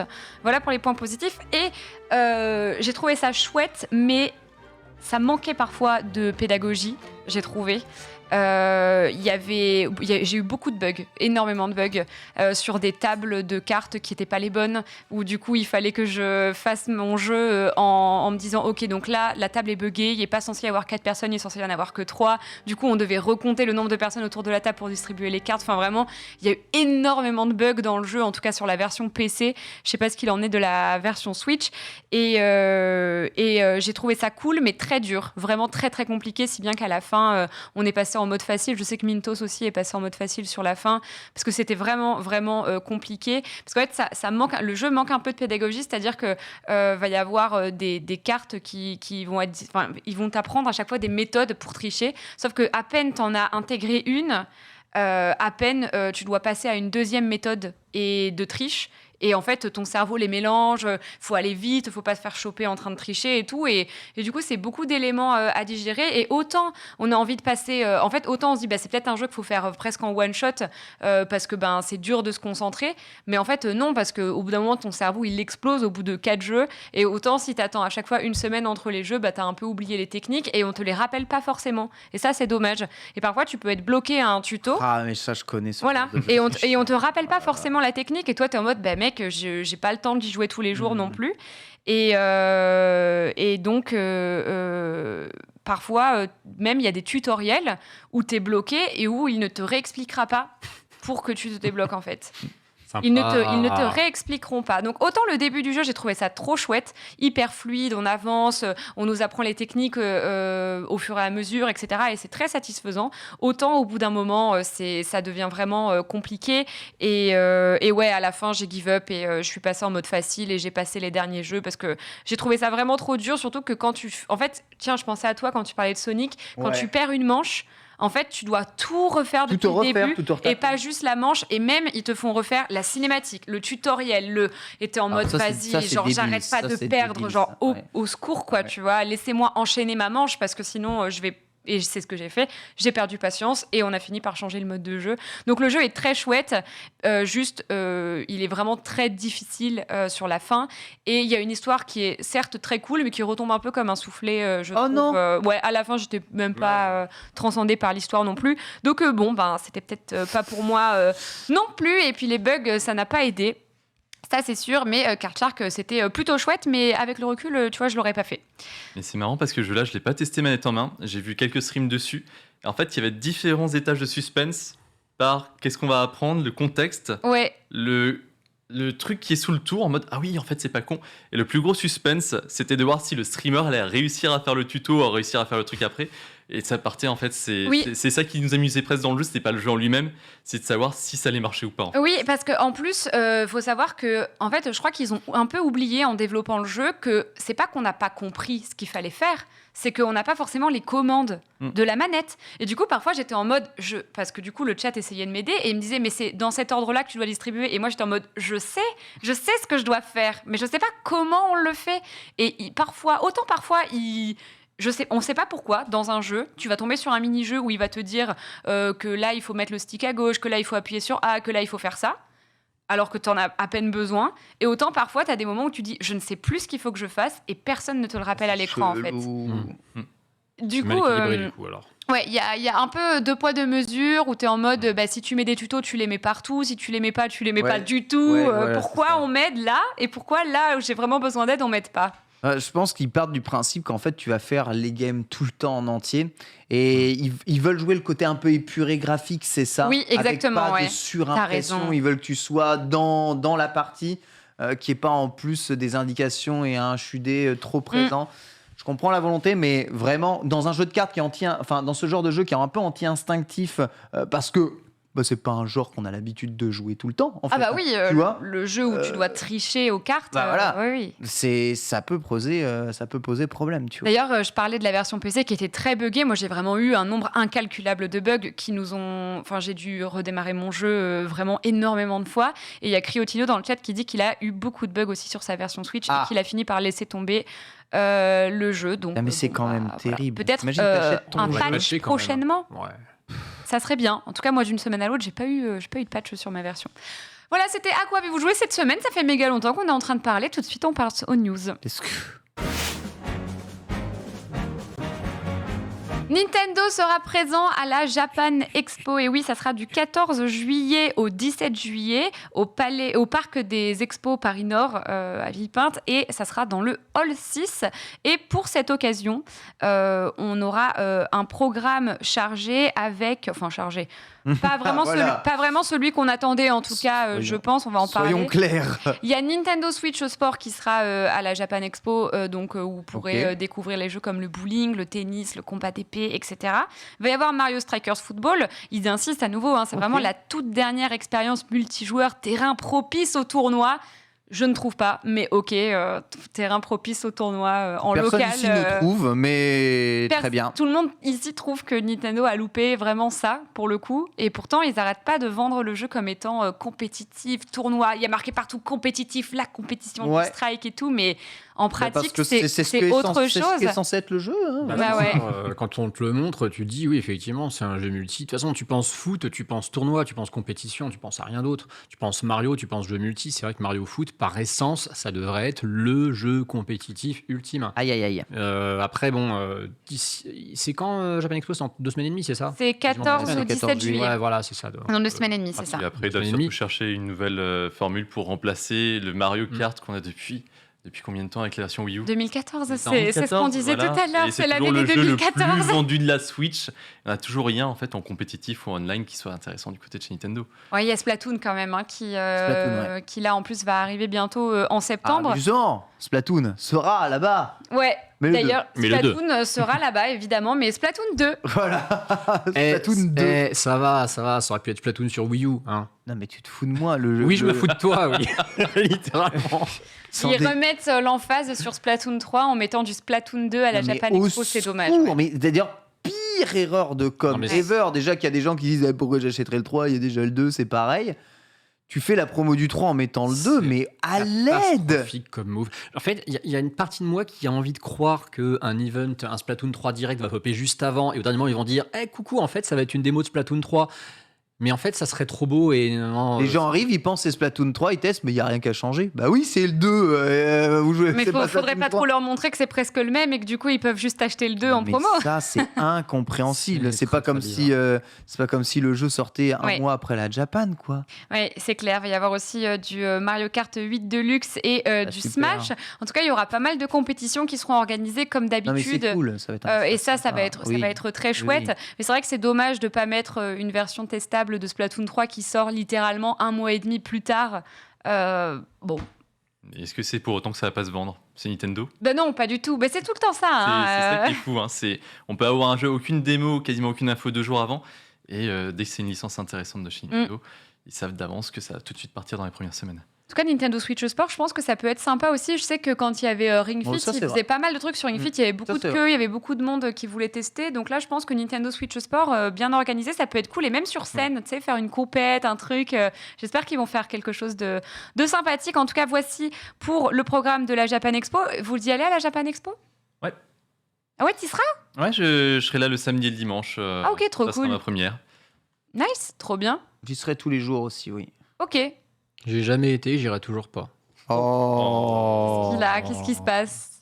Je suis un vieux con. Oh. Non, mais Japan Expo m'a jamais tenté. En fait, bon, le problème, c'est que déjà, même si depuis quelques années, ça s'est un peu arrangé, c'est vrai que j'ai jamais été trop culture japonaise de base. Y aller que pour la partie jeux vidéo, qui du coup est le truc qui m'intéresse le plus, avec une foule de dingues. J'ai envie de dire, bon, bah, ça, je peux aller à la PGW hein, si je veux jouer à des jeux vidéo et me faire marcher dessus. C'est modéré, voilà. c'est modéré. Mais non, et puis bon. C'est par un cagnard pas possible. Franchement, non, ça m'a jamais motivé d'aller à la Japan Expo. Même pas motivé par les centres de fruits secs. Non, Rien. non, vraiment pas. La bouffe au moins, même pas la bouffe. Même pas. Le non. cosplay. Les Non concerts. même pas. Non, je te dis, Les je suis un vieux. concerts. Non, je te dis, je suis un vieux con blasé. Le rétro gaming. Ah, Il y a j'avoue, du rétro gaming à Japan Expo. Et oui. Oui, il y a MO5. Ouais, bah enfin, si je veux voir MO5, je vais pas aller à Japan Expo, quoi. Très bien. Écoute, Antistar. C'est pas grave, Il n'y a pas de Antistar, problème. alors. Désolé. c'est ta vie, hein. Oui, il n'y a aucun souci avec ça, hein. C'est ton choix. Sega aussi sera présent. Il y aura la version Switch de Demon Slayer, Inokami Chronicles. Il y aura une animation autour de Sonic Frontier. Ah, voilà. Ça, Je c'est sais bien. pas trop si Ah, vous mais savez. alors je vais aller à Japan Expo s'il y a Sonic Frontier. Attendez, Ah excusez-moi. voilà, Eh Antistar oui. a changé d'avis finalement. Bah oui, pour Sonic Frontier. Et une version Switch jouable de Persona 4 Arena Ultimax. Voilà. Eh, mais attends, pendant une demi-seconde, mon cœur a failli s'arrêter de battre. Oui, je T'as sais, dit je carton m'en jaune suis de douté quand je Persona. l'ai dit. Je me suis dit Un pareil. quoi Attends, par Persona, contre, mais attends, attends, je vais tout de go à la Japan Le Expo mauvais. en fait. Attends, comment ça, Persona 4 sur j'ai raté un épisode? Persona Bah non. 4 Arena Ah, Ultimax. t'as raté, tu sais, ils ont annoncé tous les personnages Arena Ultimate. sur toutes les consoles. Non, Arena Ultimate, oui, d'accord. Oui, c'est ça. Ouais, ok. Ouais. Celui qui était sorti il y a 10 ans sur PS3. Ouais, oui, donc, donc on s'en fout en fait. Ouais. Ah, voilà, exactement. On s'en fout, c'est ce qu'a dit Antistar. Donc, Je comme suis on s'en rassuré. fout, on passe à la news d'après une autre news dont je me fous moi aussi. Non, Ah, ça veut dire que c'est un truc qui m'intéresse alors du coup. non mais en vrai, pas du tout. J'ai pas d'avis sur la question, mais c'était pour faire une transi rigolote. Parce que je suis quelqu'un de très fun. No Man's Sky sort sur Switch et pas en cloudé. Je vais péter un plomb avec la régie. Ils font des bruits de ouf. Ouais, c'est Ça très me dit bizarre quoi ce qui se comme passe ici, hein, ouais. Donc ouais, No Man's Sky sur Switch, ouais, No effectivement. Man's Sky sur Switch, ça sort le 7 octobre. Voilà. Et il y aura même une édition physique. Alors oui, C'est pas du cloudé. Hein. C'est ça le truc qui me surprend. On avait parlé du miracle qui était, j'allais dire Cyberpunk, non, The Witcher sur Switch. Qui est Le toujours miracle considéré- Cyberpunk, ça me paraît un peu antinomique. Ouais, c'est pour ça. Non, le Ouais. miracle qui était le fait d'avoir The Witcher 3 qui tournait sur Switch, qui tournait, on va dire, très honorablement pour un jeu qui n'aurait jamais dû réussir à tourner sur cette machine. Et je pense qu'on va peut-être changer nos standards pour parler du portage miracle, parce que pour moi, No Man's Sky, c'est encore plus improbable que ce jeu arrive sur Switch et ne soit pas une version cloud. Je suis très curieux de voir comment ce jeu qui était très ambitieux, Ouais, qui est pareil. quand même assez immense, qui était vraiment pensé, c'était une exclue console PS4 et PC à l'époque. Jeu très ambitieux qui s'est un peu ramassé la gueule à sa sortie, mais qui après est devenu très bon. C'est honnêtement, en dehors de FF14, je connais très peu de jeux qui s'en sont mieux sortis alors qu'ils étaient dans un état de mort cérébrale C'est vrai. que No Man's Sky. Vraiment, No Man's Sky, c'est un survivant, on sait pas d'où il revient. Mais alors comment ça c'est de la Switch Ouais, sur ça, c'est de la cartouche. Switch. Ça, c'est de la Switch. Voilà. Et après, tu joues à Pokémon Arceus. J'espère que ça va je tourner le parce comprends. que, bon, après, je pense que c'est pas trop comparable ce que je vais dire. J'y Ouais, connais c'est du pas grand chose. 540p, ça Mais se tu vois, voit par déjà. exemple, le Fall Guys, vous avez vu comment ça bug sur Switch? Il paraît, ouais. Mais c'est pas pareil parce que c'est du online et tout. Mais Ouais, Mais même là, c'est étonnant, il n'y a pas un poil de clipping et tout est Ah si, là, propre. t'as vu. Ah oui, un petit peu à droite, là, il y a les arbres à la limite. Mais même les montagnes Ouais, mais qui sont loin, on les voit bien et fluide. tout. C'est... Ne provoque pas la Switch. C'est quand même assez fluide. C'est un jeu vraiment, pour le coup, qui a un contenu, on va dire, assez gargantuesque. C'est surtout sur toute cette notion de distance à parcourir. Je demande vraiment à voir. Je me dis, c'est pas possible, il va y avoir une entourloupe là. C'est la version de 2016 en 1.0 qu'on va se récupérer. C'est pas Moi, je possible. pense qu'il n'y a pas d'entourloupe. C'est C'est sûr. ils ont fait leur portage. Enfin, si ce jeu tourne sur Switch, ça veut dire qu'on se fout de notre gueule sur plein de portages depuis très longtemps. Mais évidemment qu'on se fout de votre gueule sur plein de portages Quoi depuis très longtemps. J'arrête pas de vous Quoi le On dire. se foutrait de notre gueule, nous pauvres clients qui jouent aux jeux vidéo Mais il y a et qui achetons nos jeux à il y a 60 Mario euros. Kart 8 Deluxe et Zelda Breath of the Wild sur le jeu depuis 2017. Donc évidemment qu'on se fout de notre gueule. Mais c'est pas possible, jamais Nintendo nous ferait ça. Nintendo est une société honnête qui respecte ses clients. Et qu'ils ont même pas réussi à faire tourner Link's Awakening Remaster en 60 FPS. Donc autant te dire que c'est chaud. Adieu. Et du coup, maintenant que je vois ça, je comprends un peu plus le coup du Hogwarts Legacy sera jamais sur Switch. Après, moi, ça m'a jamais paru Je comprends un Hogwarts peu plus. Legacy. Ah oui, Hogwarts Legacy. Oui. Excuse-moi. Ça m'a toujours paru. Comment dire, des portages comme ça qui m'ont toujours paru suspects. Hogwarts Legacy, Ah oui, c'est vrai que Hogwarts Legacy est prévu sur Switch. il reste le côté quand même huis clos de Hogwarts qui fait qu'on n'a peut-être pas un immense terrain de jeu à parcourir. Pour moi, c'est le seul truc qui justifie que ça rentre dans une cartouche Switch, que ça se joue pas en cloud. Mais oui, si No Man's Sky tourne, je pense qu'il y a beaucoup de portages ou de versions cloud où on se dira, ouais, en fait, on s'est foutu de notre gueule, la Switch pouvait le faire. Et Ouais. l'autre question là-dessus, c'est est-ce que le online va fonctionner sur No Man's Sky surtout Ah, ça, c'est une bonne question. Mais Ouais, oui, parce c'est que quand tout à l'heure je disais Fall Guys, c'est pas comparable, c'est question. online, mais si en fait No Man's Parce Sky, il y a que du No Man's online. Sky, c'est la grosse arnaque qu'il y a eu à l'époque. Ils avaient promis un jeu où tout le monde pouvait se croiser, Oui, etc. Oui, ça. On s'est rendu compte que non, ils ont fait amende honorable en sortant en fait des grosses mises à jour ces dernières années qui ont fait que maintenant en multi c'est vraiment top. Mais est-ce que sur une Switch en multi ça peut marcher C'est en ça, ouais, c'est ça. Moi, je suis quand même assez sceptique à ce niveau-là. Dans les différents trailers, ils nous ont dit voilà, c'est No Man's Sky. Est-ce que ça serait pas une version light de No Man's Sky qui serait uniquement solo? Ouais, Peut-être. écoutez, c'est déjà pas mal. Hein. Je pense ça qu'il serait l'aurait bien. déjà annoncé si c'était le cas, non? Ça serait quand même un peu culotté de mettre une version light de No Man's Sky et de On pas verra, mais il y a communiquer plein de dessus. questions sur ce. Attention, No Man's Sky. ce jeu sort le 7 octobre. Le 7 octobre, c'est loin. Et Ouais. on apprendra peut-être des choses d'ici le 7 octobre. Ok. Tu sais, très le 7 bien. octobre, on saura déjà si Splatoon 3 est une aussi grosse arnaque que Mario Strikers. Donc, C'est pas le cas, c'est pas le cas. Ça sera une dinguerie, évidemment. Et 7 jours plus tard, donc le 7 octobre, le 14, il y a Taiko no Tatsujin Rhythm Festival qui débarque sur Switch et j'en connais un qui doit être content. Oui, parce que alors c'est un super souvenir parce que le Taiko no Tatsujin, j'avais eu le Drum and Fun à Noël il y a 3 ans. C'était une licence que je connaissais pas. J'avais vu passer beaucoup de trailers japonais, etc. Ouais. Et de let's play japonais Hmm. sur un jeu. Nous les Rhythm Games Moi, je l'ai en France connu comme ça. sur le stand Bandai à la Paris Games Week 2016, Mais 17, c'est ça, 18. mais tu vois, des gens qui jouent dessus sur des stands où au Japon, il y a des lumières, il y a des couleurs et tout. C'est un gamin, t'as envie de tester ça. Et le jeu original était déjà très bon sur Switch. C'est un des seuls accès qu'on a avec le vrai tambour et tout en tuant en Oui. bundle. Et d'ailleurs, il est disponible, celui qui était sorti sur Switch, sur le Game Pass. Mais le tambour de la Switch, si on branche Non, sur USB, Il marche pas. Il marche pas convenablement. Non. J'ai passé des heures à quel essayer de le reconfigurer. Et c'est à grosse exception, c'est un Arrête. jeu qu'on peut jouer qu'à la manette, un jeu de rythme à la manette. Ah oui, non, c'est dommage. Après, le tambour, moi je l'ai aussi, mais il fout un bordel. ça fait un boucan ce truc. Faut que tu mettes des boules caisses ou alors un casque avec la musique à fond parce que sinon tout ce que t'entends c'est Ouais, c'est vrai que les premières versions un peu plastoc, ça fait pitié quand tu tapes dessus. Hein. Ah mais le pire c'est quand tu tapes dessus, ça vente de 5 cm à chaque fois, à la fin tu finis ta chanson, c'est comme ça. Ouais. Faut une technique pour le garder et puis c'est souvent moins précis. Alors, généralement, ceux qui investissent dans Taiko no Tatsujin, surtout si tu prends la formule par abonnement, parce que c'est un jeu qui fonctionne par abonnement pour avoir plein de morceaux, bah ils investissent dans un drum un peu stylé quoi. Il y en a plein qui en vendent. Il y a plusieurs, on va dire, catégories de tambours, plus ou moins premium, un peu comme les volants. Moi j'avais la technique du pauvre, j'ai lesté avec des bouteilles d'eau dedans. Normal. on la comprend, c'est La base. l'astuce ratus. Donc voilà, Taiko no Tatsujin Rhythm Festival arrive le 14 octobre. Le jeu sort en boîte et vous pouvez l'acheter soit seul, soit accompagné du Taiko Drum Set, donc du tambour avec les petits baguettes. paquettes. Il y aura une version numérique de luxe qui permettra d'obtenir 90 jours d'essai au Music Pass. En fait, le Music Pass, c'est ce dont Ken parlait tout à l'heure, une espèce de catalogue où vous avez toutes les musiques. Oui. Et il y aura 500 musiques Tout à fait. complémentaires. Donc voilà, personnellement, j'avais acheté aussi Taiko no Tatsujin avec le tambour et j'y ai au final très peu joué. Parce qu'en fait, je l'ai jamais vraiment déballé depuis mon déménagement, alors qu'en fait, je sais que s'il était à côté de mon de ma télé, tu vois, parfois j'y jouerais, je pense. Ah, nous, on adore jouer à ça avec Nina, mais le problème, c'est que on n'arrive jamais à trouver un setup idéal où ça bouge pas, quoi. Ouais. Au final, on s'amuse jamais autant que sur la vraie borne. Bah ouais, c'est ça Mais le bon. truc. Et puis même la variété des musiques, il y en a des très très très sympas, mais on a toujours des préférences. Et au prix des DLC qu'il y avait déjà sur la Ouais, version c'était Switch, cher. C'était cher. le seul que j'ai claqué, c'est forcément celle avec les OST du studio Ghibli, qui était Ouais. juste excellente. Après, c'est embêtant parce que dès qu'on va acheter une chanson, tout ça, ça commence à devenir. Ouais, Ça c'est commence un à jeu chier, musical, quoi. que tu payes vraiment la musique, quoi. Bah oui, c'est clair.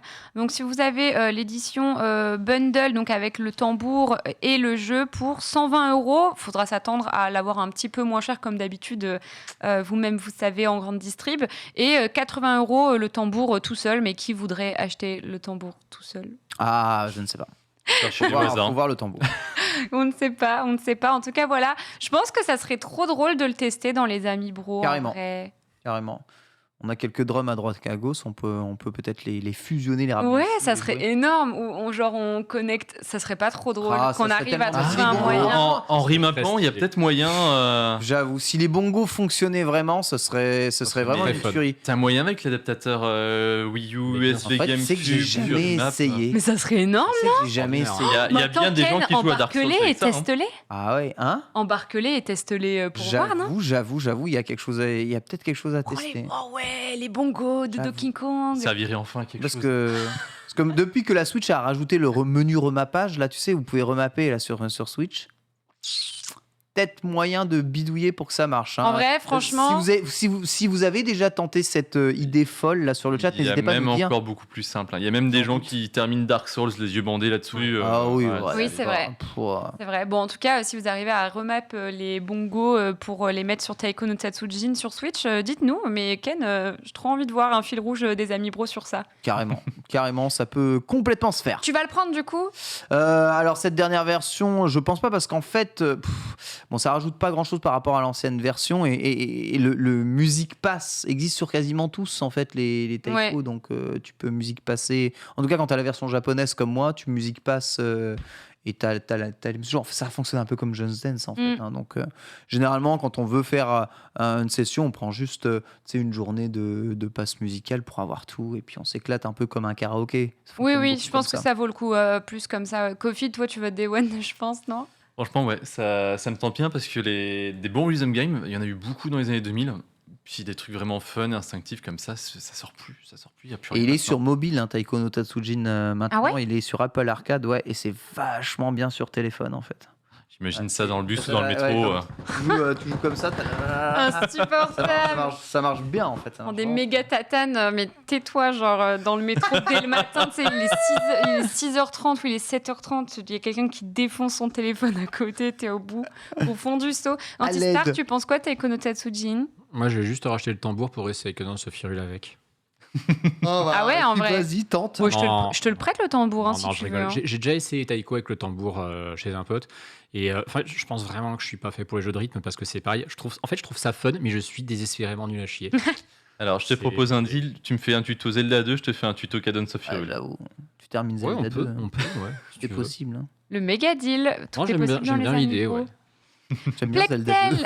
Plectel Requiem, donc la suite de Plectel sortira le 18 octobre. On est vraiment dans l'ordre chronologique depuis tout à l'heure, donc 4 jours après Taiko no Tatsujin. C'est vrai. Le premier Plectel était dispo en cloud Oui. sur la Switch. Ouais, C'est ça. ouais, lui aussi. Très très très bon jeu français en plus, hein, le premier Plague Tale. Cette suite est hyper attendue. Moi, je vais pas vous mentir. Je pense qu'en dehors de Hogwarts Legacy, c'est le jeu non Nintendo que j'attends le plus de ce D'accord. deuxième semestre. Ah Ok. oui, non, vraiment. Ouais, moi aussi, je l'attends de fou. Je Gros, veux la gros. suite de l'histoire. Je veux savoir si Ah on ouais. peut encore taper Hugo ou pas. C'est le jeu des ratus quand même, hein. Oui, C'est c'est juste des vrai, ratus, c'est vrai. ouais. Il y a des rats partout. Hugo est insupportable. Oui, ouais. Non, mais je le déteste. super, Je le déteste. super chouette jeu. Je veux Bon, qu'il meure. le seul souci, c'est que tout ce qu'on voit là, évidemment, on l'aura pas en aussi beau sur Switch, mais c'est quand même jouable. Bon, Claude. En quasiment, cloudé, hein. ça devrait Ça être change sympa pas grand-chose, normalement. hein. Ouais. Version cloud. C'est quoi, honnêtement, c'est quoi les bonnes expériences du cloud sur Switch que vous avez eues? Je sais pas, moi j'ai pas testé. Moi j'ai un PC. Hein. Une ou, On ouais, va parler de j'avoue. Kingdom Hearts, mais pour Moi, j'ai un jeu qui a testé- été réédité. Ouais, voilà. Tester contrôle. Voilà. T'as eu Et- l'impression de contrôler quelque chose? Non, c'était pas bien. Voilà.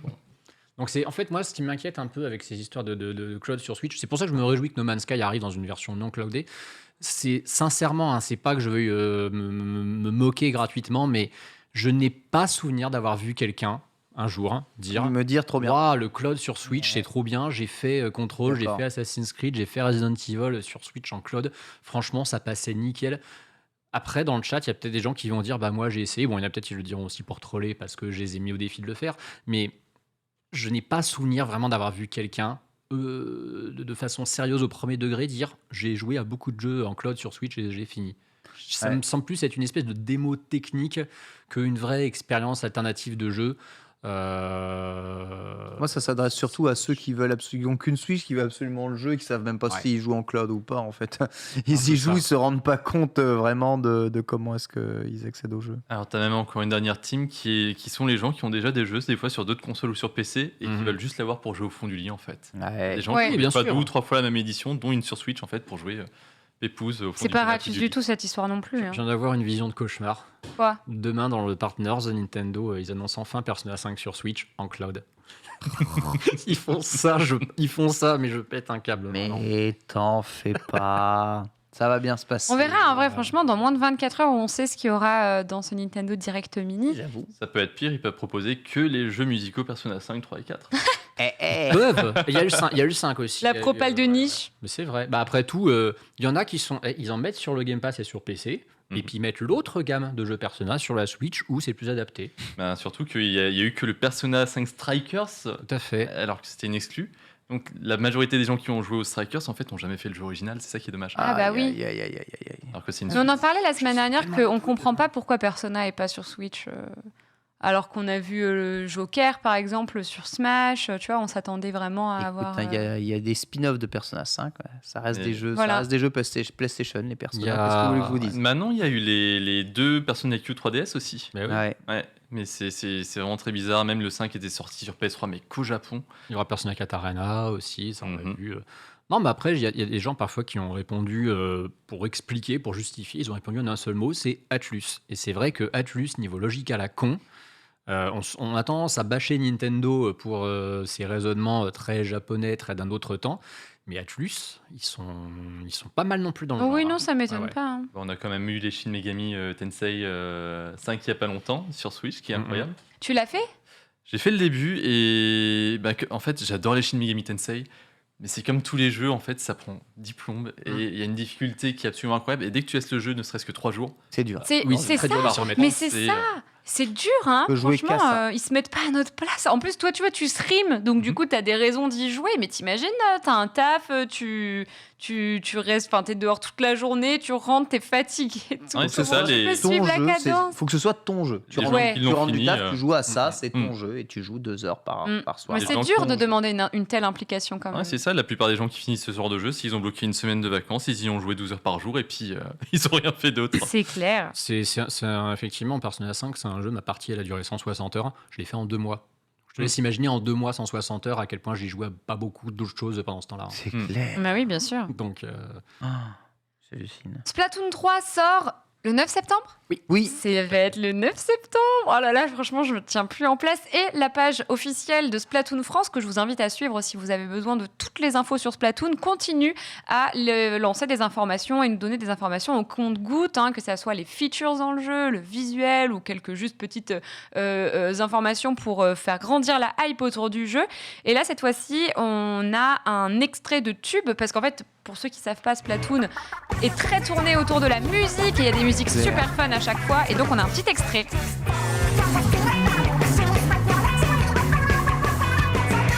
je me demande comment ils enregistrent les voix.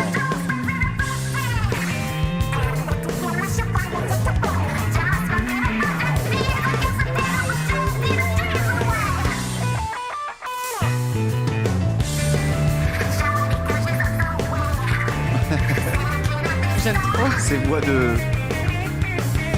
de personnes qui se noient. Ça se trouve, ils disent des obscénités, on n'en sait rien du tout. Tu sais qu'il y a les traductions, il y a les paroles. Hein. Ouais, il y a les paroles. Ouais, il y a les paroles parce que parfois, donc Splatoon est vraiment très centré autour de la musique. Il y a tout un truc autour de ça. Splatoon 1, il y avait déjà Ayo et Oli qui étaient vraiment les starlets du jeu, qui faisaient des concerts. On pouvait vraiment se connecter dans le hub et voir un concert. Il y a aussi les festivals Splatoon qui sont centrés qui sont forcément accompagnés de concerts, forcément comme pour un festival. Et donc là, cette fois-ci, c'est le retour de pas Ayo et Oli qui étaient les personnages principaux de Splatoon 1, mais de Pearl et Coralie, qui sont les espèces de mascottes de Splatoon 2. Donc une Noctalink et une Inkling, et qui reviennent avec cette musique. Donc ça veut dire que ça va être elle encore pour une année consécutive. Ils vont pas changer le duo. Ils vont pas changer de starlet en fait. C'est étrange. Hein. J'aurais pensé qu'ils mettent un troisième duo, mais non. Écoute, très bien. Moi, c'était mes préférés. En vrai, moi aussi, je les kiffe, mais ça se trouve, il va y avoir une espèce de quatuor avec Ayo et Oli, C'est parce que fort dans le possible. trailer, on les voit. Hein. Oui, Ayo et Oli, on c'est les voit. possible. Hein. Donc, on verra bien. Kofi, toi, Splatoon, t'en penses quoi ? Alors, je suis pas un grand adepte de la licence parce que j'aime pas trop les jeux online en fait. Je joue très très peu en compétitif. Mais par contre, souvent, quand je me passe des petites compiles de musique Nintendo sur YouTube, etc., je tombe sur les musiques de Splatoon qui sont juste incroyables. Ça fait vraiment écho à la pop un petit peu acidulée qu'on avait, à la J-pop acidulée qu'on avait dans les années 2000. Et ça groove. C'est tout le temps un petit peu la même substance, la même recette. C'est tout le temps la même vitesse, c'est tout le temps le même type de marquage de rythme. Ouais. Mais ça fout la patate. C'est le matin, t'es la tête dans le coltard, tu mets ça. Il y a des musiques de Fall Guys qui font penser à Splatoon aussi. C'est ça, ouais. Il y a un gros côté, un gros côté très rythmé en fait. Oui, c'est vrai. Bon, en tout cas, je suis vraiment dans l'attente de ce jeu. Splatoon, j'ai vraiment trop hâte de le tester le 9 septembre. Donc, j'aurais bien aimé qu'il sorte avant. Mais Eh oui. Point mode. Alors, franchement, celui-là. celui-là, pas des moindres. Hein. Ouais, pas des moindres, petite collaboration entre Pokémon et Célio. Voilà, une collaboration qui aurait bien plu à notre ami Bitel, hein, je pense. Vous pouvez voir l'ensemble de la collab sur le site Célio. Et je suis allé voir samedi, du coup, dans un Célio, un peu les vêtements de cette collab. Et je dois bien vous avouer que... Non. Quoi ? Le t-shirt avec les caras ? Ouais, il y en a un ou deux, Le premier là. il y en a Caragan, un ou il est deux génial. qui, il y en a un ou deux qui sortent un peu du lot, mais c'est du flocage. Et Ah moi, oui. le flocage. non, je suis dégoûtée, c'est du flocage. C'est du flocage, ouais. Oh, c'est et le dommage. flocage, c'est un. On sait que ça tient pas bien. C'est pas non plus oufissime. Les designs de certains Pokémon sont beaucoup repris, encore une fois, de l'animé saison 1, saison 2. J'en peux plus des designs de l'animé saison 1, saison 2. Il y a peut-être une raison à ça. Hein. Ah, mais tournez La page. raison, c'est juste Tournez la vendre page, en fait. C'est plus ça Pokémon. Hein. Ouais, mais c'est ça vraiment, pour ceux qui veulent. En vrai, c'est ça pour beaucoup. Voilà je un pense. gros logo Pikachu écrit de façon schlag avec un gros Pikachu dans le dos. Il y a quelques fulgurances, cela dit, notamment sur le hoodie jaune, avec quelques belles broderies Pokéball sur le devant. Sinon, même les casquettes sont brodées. Il y a la chemise qui est, Trop bien. qui est vraiment assez jolie. Donc voilà, il y a quelques petits trucs sympas, mais dans l'ensemble, pour tout ce qui est de la collection de t-shirts, pardon, Célio a déjà fait largement mieux que ça. Avec les Star Wars et tout. Exactement. Ça, par contre, je valide. Les claquettes. Les claquettes sont incroyables. Bah attends, il les faut pour l'été quand même. Sortir les poubelles. Je suis désolé, mais le combo Tiflo. claquette, short, chemise, il est incroyable. Ouais, il y a un truc à faire. Hein. Il est Moi, incroyable. j'aime bien celui avec tous les caras, avec les lunettes, mais c'est vrai que j'avoue que le fait que tu dis que c'était du flocage, j'étais c'est un déçu peu aussi, décevant. je suis arrivé, je dis non, je prends le truc, je touche, c'est...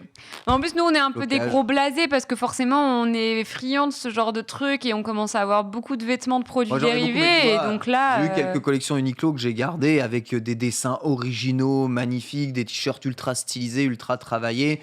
Brodés aussi, hein, il y avait des pulls brodés. Certains Ouais. même brodés. Moi, je repense au t-shirt Magikarp dans la vague Okusai que Uniqlo avait fait. Celui-là, tu vois, je le garde depuis toujours, il est magnifique. Il y avait aussi Célio, il me semble, qui avait sorti ce fameux t-shirt, c'est Pikachu et Sacha, ou Pikachu et Red, mais en monde ombragé, il est bleu marine, et on les voit un peu façon Donkey Kong Country Tropical Freeze Oui. dans les stages de la nuit, magnifiques, absolument magnifiques. Cela était, tu vois, était magnifique. Je parle de trucs comme ça, un peu des fulgurances en termes de design. Là, on te fout juste un Pikachu écrit Pikachu en japonais, hein, c'est japonais, c'est rigolo. Le tout floqué. pardon. Ouais. Pardon, mais j'ai vu mieux. Mais en Et plus, il y a même moyen. Célio a fait mieux. Ouais, surtout qu'il y a moyen au niveau accessoire de faire des trucs sympas. Je repense, en plus, ils sont tout le temps en rupture de stock. Les casquettes Pikachu et. Comment ça s'appelle Evoli, avec les oreilles tout Ah oui. là, tout à qui fait. sont ultra quali, tout doux et tout, qui sont cherchés un petit peu partout, qui sont tout le temps en rupture de stock. Il y a moyen de développer ça quasiment à l'infini au final. Oui, carrément. Et on a aussi... C'est quoi les fortes chaleurs, là? On a un nouveau truc pour les fortes chaleurs, Ken? Un nouveau truc pour les fortes chaleurs. Voilà, c'est juste un petit village de Borvo. Regardez, je vous ai mis une petite vidéo sympathique avec ce ventilo homemade pour Pokémon. Voilà, c'est un petit marest changé en ventilo. Ça a été totalement DIY. Voilà, hop là, ventilo là-dessus, une petite coque marest et c'est parti. Voilà, en cas de canicule, eh bien, votre marest pourra vous refroidir. Voilà, ils sont fous ces Japonais des fois, mais bon, ça les amuse. Et en tout cas, en termes de design et de créativité, c'est vrai que Pokémon est vraiment une licence Il est trop drôle! inépuisable. Il est drôle, hein. Ouais, mais c'est vrai que t'as raison, Pokémon, c'est quand même une source d'inspiration. Bah tiens, tu sais, je me suis mise au dessin il y a de ça 8 mois maintenant, je dirais. Et au Bali. Et 90% des dessins que j'ai faits, c'était des Pokémon, Bah, quoi. ouais. C'est tellement chouette, c'est vraiment une source inépuisable d'inspiration, t'as raison. C'est le talent aussi de la licence. T'as raison, Ken. Très bien, et bien écoutez, c'est sur ces news que nous allons passer au dossier. C'est parti.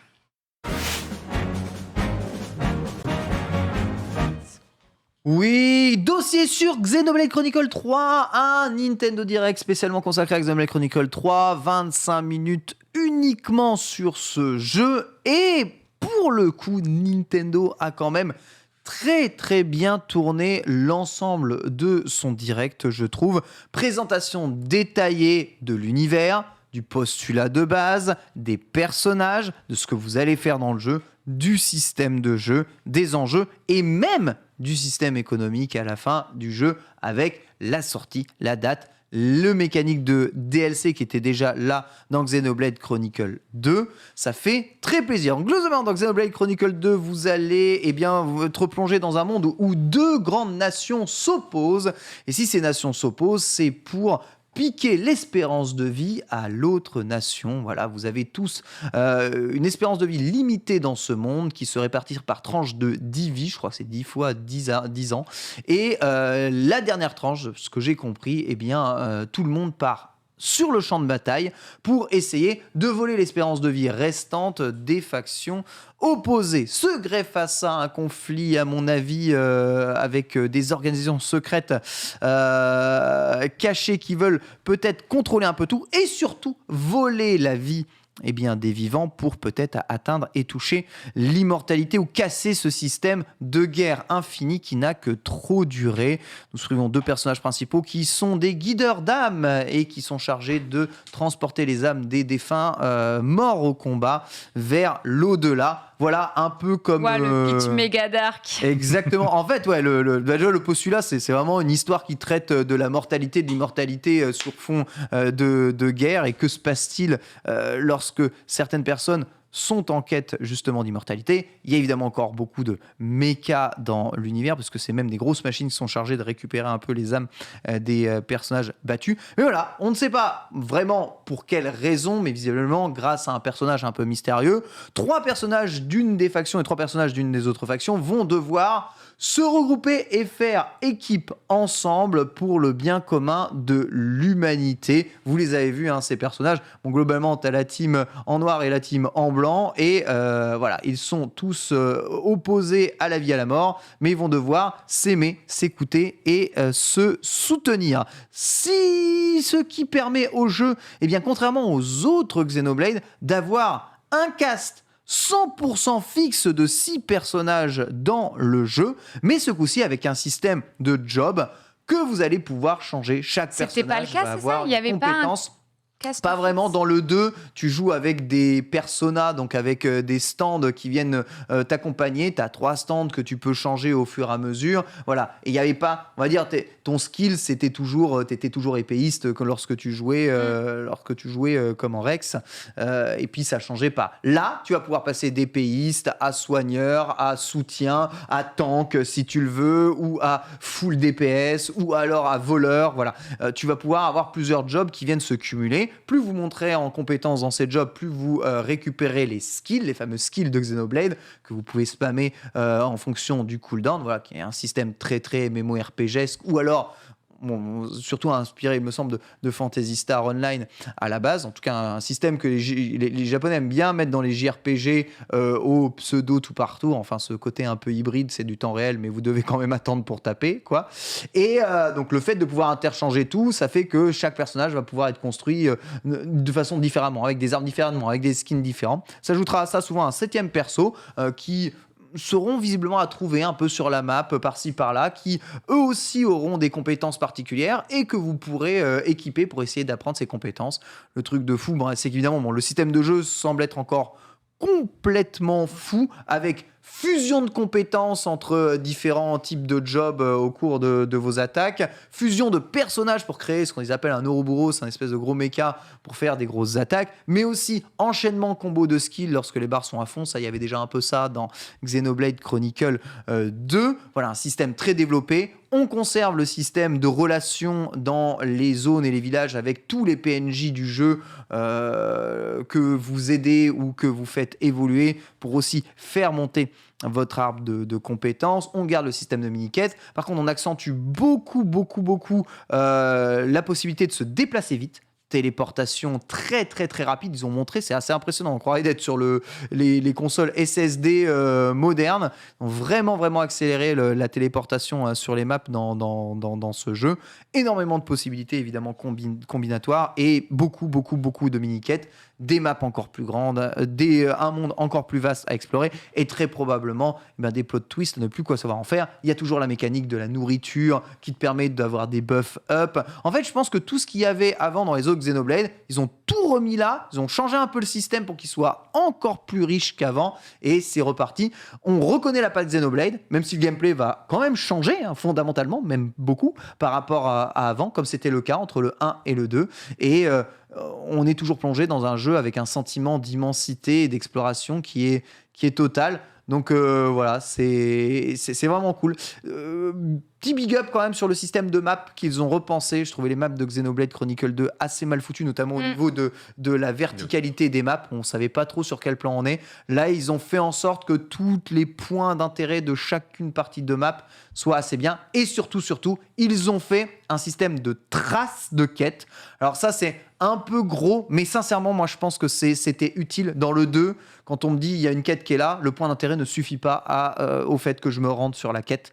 Parce que avec la verticalité, je me perds dans les zones. Là, tu as une trace à suivre. Tu suis la trace et tu es sûr d'obtenir et d'atteindre la quête. Pareil pour les ennemis qui changent en fonction de l'heure du jour et de la nuit. Avant, tu étais un peu bloqué par rapport à ça. Là, tu tournes la cloque et tu te mets comme tu veux, ce qui est beaucoup plus souple que le fait d'aller dormir dans Xenoblade Chronicle 2, soit un peu, soit beaucoup, pour remettre le jour et la nuit, les choses. Voilà. Donc, ça a l'air d'être un gros melting pot de tout ce qu'ils ont fait avec une nouvelle histoire complète. Franchement, le jeu, ils me l'ont super bien vendu. Moi qui aime bien, même si j'ai cité les défauts de Xenoblade Chronicle 2. Je pense qu'on est dans le même délire avec encore des trucs un peu plus prononcés. Donc voilà, ça fait plaisir. Qu'en avez-vous pensé ? Est-ce que ça vous a donné l'intérêt ? J'ai l'impression qu'on peut vraiment se lancer dans ce jeu sans avoir fait les précédents. Ça, c'est aussi un gros plus de l'Axada Xenoblade, parce que pour le moment, aucun lien, même s'il y en aura probablement à la fin. Mais je pense que ce ne sera pas très perturbant pour profiter de l'histoire de ce jeu. Je trouve ça très très cool. Alors, il m'a vraiment donné envie de jouer, en tout cas, ce Xenoblade Chronicle 3. Moi, j'ai une question. En fait, j'ai juste joué à Xenoblade Chronicle X et j'ai l'impression qu'avec les images que là, on voit, ça n'a rien à voir. Et j'ai l'impression que c'est même pas le même type de jeu. X est très à part aussi. T'as vraiment une trilogie dont X, je dis pas que c'est un spin-off, mais pas loin, quoi, j'ai l'impression. Je Ouais. suis pas un connaisseur de la saga, mais j'ai toujours vraiment cette impression que X est très à part. Hein. Moi, j'ai pas fait le X. Dans le chat, ils disent qu'il y avait déjà la trace dans le X. Ouais, quand même. Et moi, j'ai jamais fait le X. En fait, le X, c'est assez spécifique parce qu'en fait, on a une map qui paraît très ouverte au début, mais où il y a plein de zones qui sont pas accessibles. Et du coup, la topologie, en fait, l'environnement est totalement différent de ce qu'on a sur le Xenoblade 1 et 2, en fait, qui paraît largement plus ouvert sur un plan, Ouais. mais aussi des verticalités, comme tu disais. Très chiant pour les quêtes secondaires parce qu'à chaque fois, on se retrouve à tomber dans le vide ou à essayer d'escalader des trucs, bref. Mais dans le X, en fait, il y a beaucoup de zones qui se débloquent au fur et à mesure du fait qu'on avance dans le jeu, Oui. les mechas, etc. Ce qui fait qu'on a l'impression que c'est ouvert et qu'on peut aller nulle part et qu'on teste quand même. Et en fait, Ah l'univers ouais. est totalement différent. Ah ouais, je vois ce que tu veux dire. Je vois ce que tu veux dire. Voilà, je pense que les environnements ressembleront beaucoup, en tout cas, au game design de Xenoblade 2. Le truc, c'est que, dans le 2, tu pouvais croiser un peu des chasseurs de primes un peu partout. Là, dans le 3, évidemment, tu vas croiser des combats entre les deux factions un peu au milieu qui rejoueront ce côté un peu vivant des maps où il se passe vraiment des choses. Donc là, tu crées pas ton personnage au début du Non, jeu, en fait. Tu non. incarnes. Ok, parce que Oui. c'était ça dans le X, C'est en fait. que Tu des crées incarnants. ton Ouais, perso, c'est ça, quoi. dans le X, tu crées ton perso. Ouais. Là, c'est comme dans le 1, comme dans le 2, tu as un incarnant, même Ok. plusieurs incarnants, et ils vont essayer, même si bon, tu as deux personnages principaux, hein, ce qui est un peu le cas aussi dans Xenoblade Chronicle 2, Ouais. puisque tu as toi et ton, ce que j'appelle ton stand. Mais tous les personnages semblent être importants, et surtout, tu as l'air de tous les disposer au début, ce qui est vraiment assez rare. Hein. Normalement, ton équipe s'incrémente au fur et à mesure de l'aventure. D'autres personnages viennent arriver, tu peux changer ton équipe. Là, tu as l'air d'en avoir 6, et 6 tout le temps. Quoi. Donc, c'est cool. Mais ça qui est marrant, c'est qu'on a l'impression que ça se standardise de plus en plus les JRPG ou tout ce qui touche, dans le sens où ils proposent maintenant des choix qui font qu'on ne peut pas regretter d'anciens choix. C'est-à-dire des personnages fixes, des classes qu'on peut changer à n'importe quel moment, qu'on peut croiser, des systèmes aussi pour ne pas rater les quêtes secondaires parce qu'il n'y a rien de plus Ah, c'est frustrant. super chiant. Quand tu fais un jeu que tu arrives à la fin et qu'ils vont te dire Ouais. oui, mais en fait, au tout début, tu avais une quête, tu pouvais la faire, ça débloquait un truc pour plus tard, une arme ultime, un personnage. En fait, tu as vraiment l'impression que de plus en plus, c'était déjà le cas, même quand ils ont fait la réédition du Xenoblade 1 sur Switch, ils avaient rajouté le système d'heures justement. Parce que c'était très chiant dans le premier de devoir attendre pour avoir un boss ou un ennemi spécial à tuer 156 fois pour avoir le bon loot pour le truc. En fait, ils essaient vraiment de rendre ça accessible. De pouvoir reprendre aussi une partie un petit peu n'importe quand, de pouvoir rechanger en se disant bah oui en fait cette classe elle est pas ouf et tout, j'aurais pas dû level up mon personnage comme ça, et vraiment pour on va dire standardiser le JRPG en fait au final. Ouais, Le système de classe ouais. et de classe croisée, même on l'a revu il y a pas si longtemps que ça avec la réédition de Final Fantasy XII, Vrai. et t'as l'impression alors c'est vraiment cool l'univers Xenoblade, mais t'as l'impression que les JRPG commencent à devenir un petit peu tous Ouais, c'est vrai que c'est pas non plus si original que ça. Après, le gameplay de Xenoblade, je trouve qu'il est quand même assez unique dans le genre. Hein. Ce système de skill que tu dois comboter convenablement pour faire les bons combos. C'est à la fois, tu dois vraiment faire des combos à la beat'em all, mais tu dois pas jouer comme un beat'em all, tu dois jouer de façon tactique et timée pour faire les skills dans les bons sens, pour stun les monstres, pour les envoyer en l'air, pour pouvoir faire les bons dégâts. Sinon, tu tapes juste comme un abruti contre un monstre qui perd pas de vie. Et les combats durent 3 heures. C'est toute l'apanage du chat qui disait que si mes combats duraient si longtemps, c'est parce que j'étais un sac à merde au jeu. C'est peut-être le cas. On n'empêche que la plupart du temps, les attaques durent quand même très longtemps. Et c'est vrai que Xenoblade, c'est un peu le jeu où sur un mob random au pif, tu lances ton ultimate max machin pour que ça se termine. C'est parfois un peu démesuré, je trouve. Mais bon, ok, tant mieux. Il y a le système de rôle. Oui, ça invente pas grand-chose, mais je pense que ça va faire mieux tout ce qui était avant. Un gros melting pot. Notez qu'il y a un 7e perso aussi qui arrive. Parfois, vous pouvez être 7. L'interrogation, c'est ça. Bon sang, quand tu as 7 persos dans ta team, que tu peux switcher, parce que Comment tu peux tu les switcher gères entre tous les persos, et que tu dois tous Un les peu comme gérer. dans le Tales of Arise, non? Ouais, t'es 6 dans Tale of Arise. T'es pas 6, hein. Tu alternes.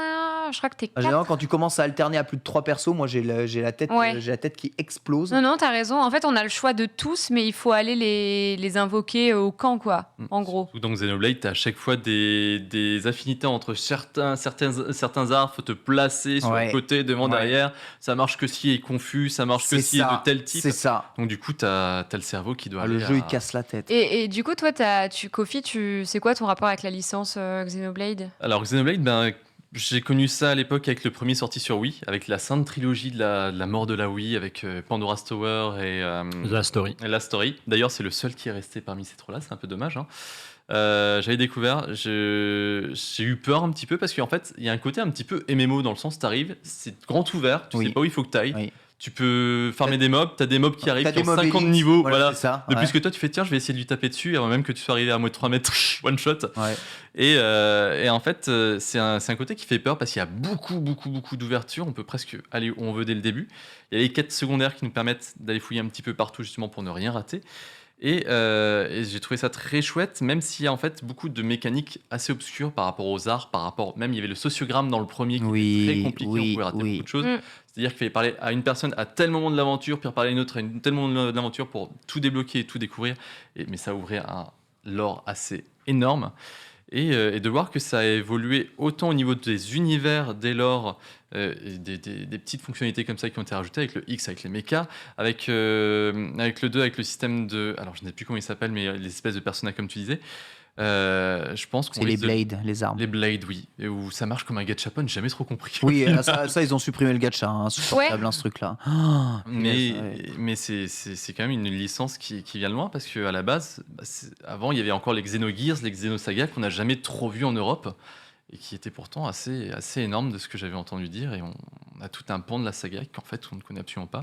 Donc peut-être qu'un jour, on aura peut-être des remasters ou des remakes si la saga marche toujours aussi bien. Voire même peut-être enfin une ressortie de la dernière exclusivité Wii U, qui est le Xenoblade Chronicle X, qui est la dernière grosse exclusivité qu'on n'a toujours pas eue. Ah oui. Attends, c'est quoi, t'as dit? Lequel? Xenoblade Chronicle Xenoblade X, c'est la Chronicle. seule, mais oui, exclusivité j'avoue, en fait. Wii U qu'on n'a jamais eue. Une des seules, ouais. Alors, une des Oui. seules, parce que bon, il y en a d'autres, c'est juste qu'elles sont plus anecdotiques. WarioWare. Je sais que vous voulez pas qu'on parle de Star Fox Zero, mais désolé, Oui. il faut parler de Star Fox Zero. Ouais. T'as Yoshi's Woolly World aussi, t'as Kirby et le pinceau arc-en-ciel. Bon. Yoshi's Woolly Non, World, Woolly c'est une World, ressortie il- sur Woolly World, 3DS. il est Sur 3DS, il ressort 3DS, sur mais pas 3DS, sur ouais. Switch. Oui, c'est vrai. T'as Kirby et le pinceau arc-en-ciel, lui par contre il est resté sur Wii U. Mais Ouais. le premier Ouais, c'est vrai. Xenoblade, on a eu le droit même à une exclusivité New 3DS, Oh là là là. Oui, qui était techniquement un petit peu compliqué, mais qui mais c'était avait- une catastrophe. Ils l'ont plus jamais refait cette histoire Oui. d'exclusivité sur 3DS. Ah, Là, c'est on vrai a que eu peur deux avec ou la trois. Switch et une Oui. éventuelle Switch Pro. Au final, Complètement. bon, c'est pas arrivé, mais c'est vrai que c'était un peu cata. Donc Xenoblade Chronicles 3, qui, je le rappelle, sort le 29 juillet 2022 et il sera full price, 59,99 €. Antistar, toi, tu veux y Plus jouer ou DLC, pas? attention. Hein. C'est compliqué en fait. Xenoblade, c'est une saga, j'ai voulu plusieurs fois m'y mettre et il y a toujours une personne comme Ken qui me décourage de m'y mettre à chaque fois que je commence à m'y intéresser. Ah, c'est bizarre parce que moi, à la fois, j'adore et je donne l'impression à chaque fois de décourager les De gens de ouf. jouer à Non, mais- Xenoblade, ça Mais m'énerve. en même temps, quand on parle, tu donnes beaucoup de défauts aussi. En fait, tu as l'air d'apprécier malgré les. Bah, il faut être honnête un peu aussi, tu vois. S'il y a des choses qui sont rédhibitoires, ouais, si les balades en pleine de 500 heures pour aller d'un point A à un point B, c'est rédhibitoire pour vous, Xenoblade, vous Non, oubliez. mais Hein. il y a une partie, en fait, il y a une grosse partie de Xenoblade. D'ailleurs, le simple fait que Monolith Software ait bossé sur Breath of the Wild n'est pas étranger, Ah oui. qui me fait penser justement à ce qu'on voit dans Breath of the Wild. Donc, Xenoblade a inventé Breath of the Wild avant l'heure, hein, finalement. Ça me fait méga envie, mais en même temps, le système de combat, c'est pas trop ma came. Le jeu m'a l'air immensément complexe. Et il y a ce côté, vraiment, on passe 15, 20, 25 heures avant de vraiment commencer réellement le jeu. En fait, à la fois, ça Je me pense que rebute. ce sera pas le cas de celui-là, justement. Ouais. Parce qu'en fait, à la fois, On ça donne me tout rebute tout d'entrée. parce que j'ai plus forcément envie de perdre autant de temps. Et en même temps, il y a des jeux vidéo où j'ai littéralement dit à des gens, ouais, mais attendez, vers 25 heures, ça devient bien. Genre Death Stranding, c'est un Arrête, faut jeu. arrêter avec ça. Non, mais Franchement, Death- c'est comme les fans de One Piece là qui te disent Il y a- oui, mais au bout du 72e arc, c'est bon. Bah, c'est ça, c'est toujours un Il y problème. a seulement ton temps en fait. Mais, Oh, comme, One mais, Piece, c'est bien tout le temps. mais comme il y a des jeux pour Non, il y en lesquels a je qui pense disent littéralement ça, clairement. Tout le temps. c'est pas facile. Il y a un peu de mauvaise foi aussi parce que je te dis, le fait de pas vouloir trop me lancer dans un jeu parce que je vais mettre 10 plombs avant de l'apprécier, alors qu'il y a des jeux que j'ai comprends. surkiffés et justement qui sont mais inkiffables tant qu'on n'a pas avancé un minimum dedans parce qu'on comprend pas ce qu'il faut foutre. Mais ouais, non, j'arrive pas à avoir le déclic. Alors peut-être effectivement que Xenoblade 3 est appréciable sans avoir fait les précédents, qu'on peut à la rigueur se lancer dedans et que ça peut peut-être donner envie de faire les précédents, pourquoi pas. Je ferme absolument pas la porte à Xenoblade, hein, je reste curieux. C'est juste que ouais, il faut que je trouve le... Remarque, tu me diras, il y aura rien à foutre où il sort, donc...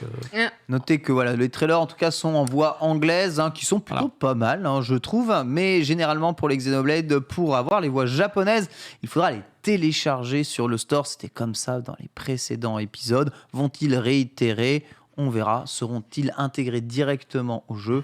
Nous verrons. Merci beaucoup pour les infos, Ken. On va passer à l'unboxing du collector de Fire Emblem. Qu'est-ce qu'il y a, Antistar ? Justement, c'était une bonne transition. Je voulais juste revenir très brièvement sur le drama du collector de Xenoblade 3. C'est vraiment... On a vraiment pas le temps. Non mais Vas-y. ouais, et puis ils se foutent de nous Nintendo avec ça. Donc ouais, on va passer. En même temps qu'on fait l'unboxing, Voilà. tu peux la Switch parce qu'on va faire le test sur il y ta a des Switch. beaux Je trucs l'installe. là en Antistar derrière. Hein. Ouais, des jolis trucs, ouais. Des trucs magnifiques. Magnifique et massif. On va commencer par le collector de Fire Emblem Warriors. Non, je rigole, c'est pas celui-là. Mais bon, j'avais envie pour le troll de l'année, le collector. Bien sûr. Non, par contre, en vrai, il est très utile parce que donc ça, c'est celui de Fire Emblem Warriors, le premier, qui était sorti sur Switch en 2017, je crois. Il avait été montré dans le tout premier et aussi sur 3DS.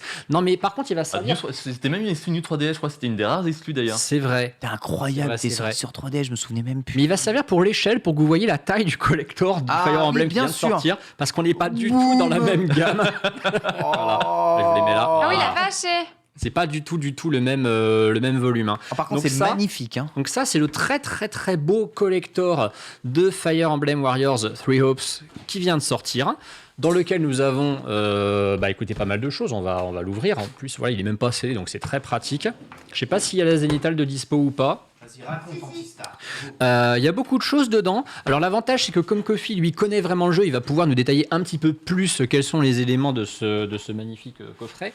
Mais j'ai cru comprendre qu'il y a un artbook qui est assez massif. Il doit y avoir Attends, un le jeu steelbook t'intéresse aussi. pas, mais t'as acheté le collector ? Mais Ultia, ça fait Non, mais 2 ans qu'on fait des Ultia, émissions ensemble, tu me connais toujours pas. Voilà. Non, mais je pensais pas que c'était à ce point, mais d'accord. Je pensais pas que c'était à ce point. On se parle en off. Tiens, je t'expliquerai des choses. Mais voilà, donc c'est un très joli coffret. En plus, franchement, la carte en toile comme ça c'est magnifique. C'est vraiment le genre de truc. Vous mettez ça soit sur un mur, soit sous le cadre. C'est du plus bel effet. Et alors surtout, il y a des figurines normalement dedans. Des petites figurines qui sont en fait des silhouettes imprimées Ouais. sur une espèce de support plastique. Je crois qu'elles sont dans la petite boîte là. C'est très joli. Ken, franchement, t'aurais trop. Te On feras peut juste ouvrir ce petit ça gant ou blanc. pas Mais oui, vas-y, ouvre-le, montre-nous à quoi ça ressemble. Du moment que tu ne déchires pas dans tous les sens, c'est le principal. Donc là, on a les petites figurines qui sont ici, voilà.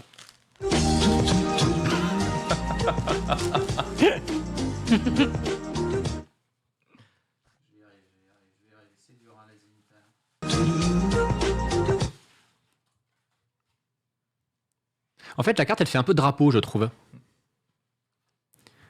Alors, par contre, tu la tiens dans le mauvais sens. Magnifique.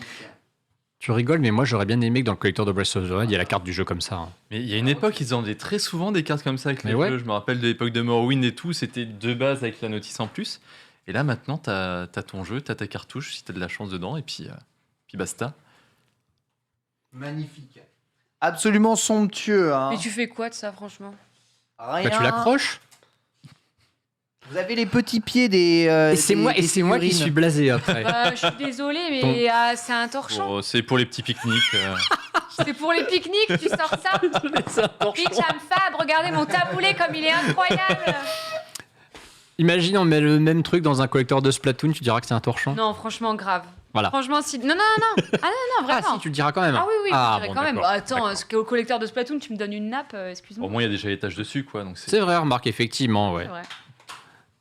Enfin bref, voilà, donc ça C'est c'est la le... couverture du chat, mais c'est complètement la couverture du chat. Mais c'est vrai, Elle c'est se l'a comme dit. le C'est plaid totalement Kirby. la couverture Le du chat. plaid Kirby, c'est la couverture du chat. J'allais y revenir, moi je trouve qu'il est plus grand que le plaid Kirby. Bon, en même temps, il n'y a rien de plus petit que le plaid Kirby. Franchement, il est donc minuscule, voilà, le c'est, plaid Kirby aussi, donc tu m'étonnes. Ok. Et il y a des petites cartes. En vrai, il est plutôt sympa ce collector. Non, il est vraiment, Mais il est disons vraiment que, joli. en fait, j'en ai un peu marre des collectors où il y a des trucs, mais tu ne sais pas quoi en faire, genre ces cartes. Ah mais c'est des trucs de fans, hein, vraiment, c'est Franchement, t'es fan de qu'est-ce la que tu fais de licence. ça, tu les ranges voilà. dans un tiroir et tu les regardes parfois. Ben, ça, en fait, Broadway fou.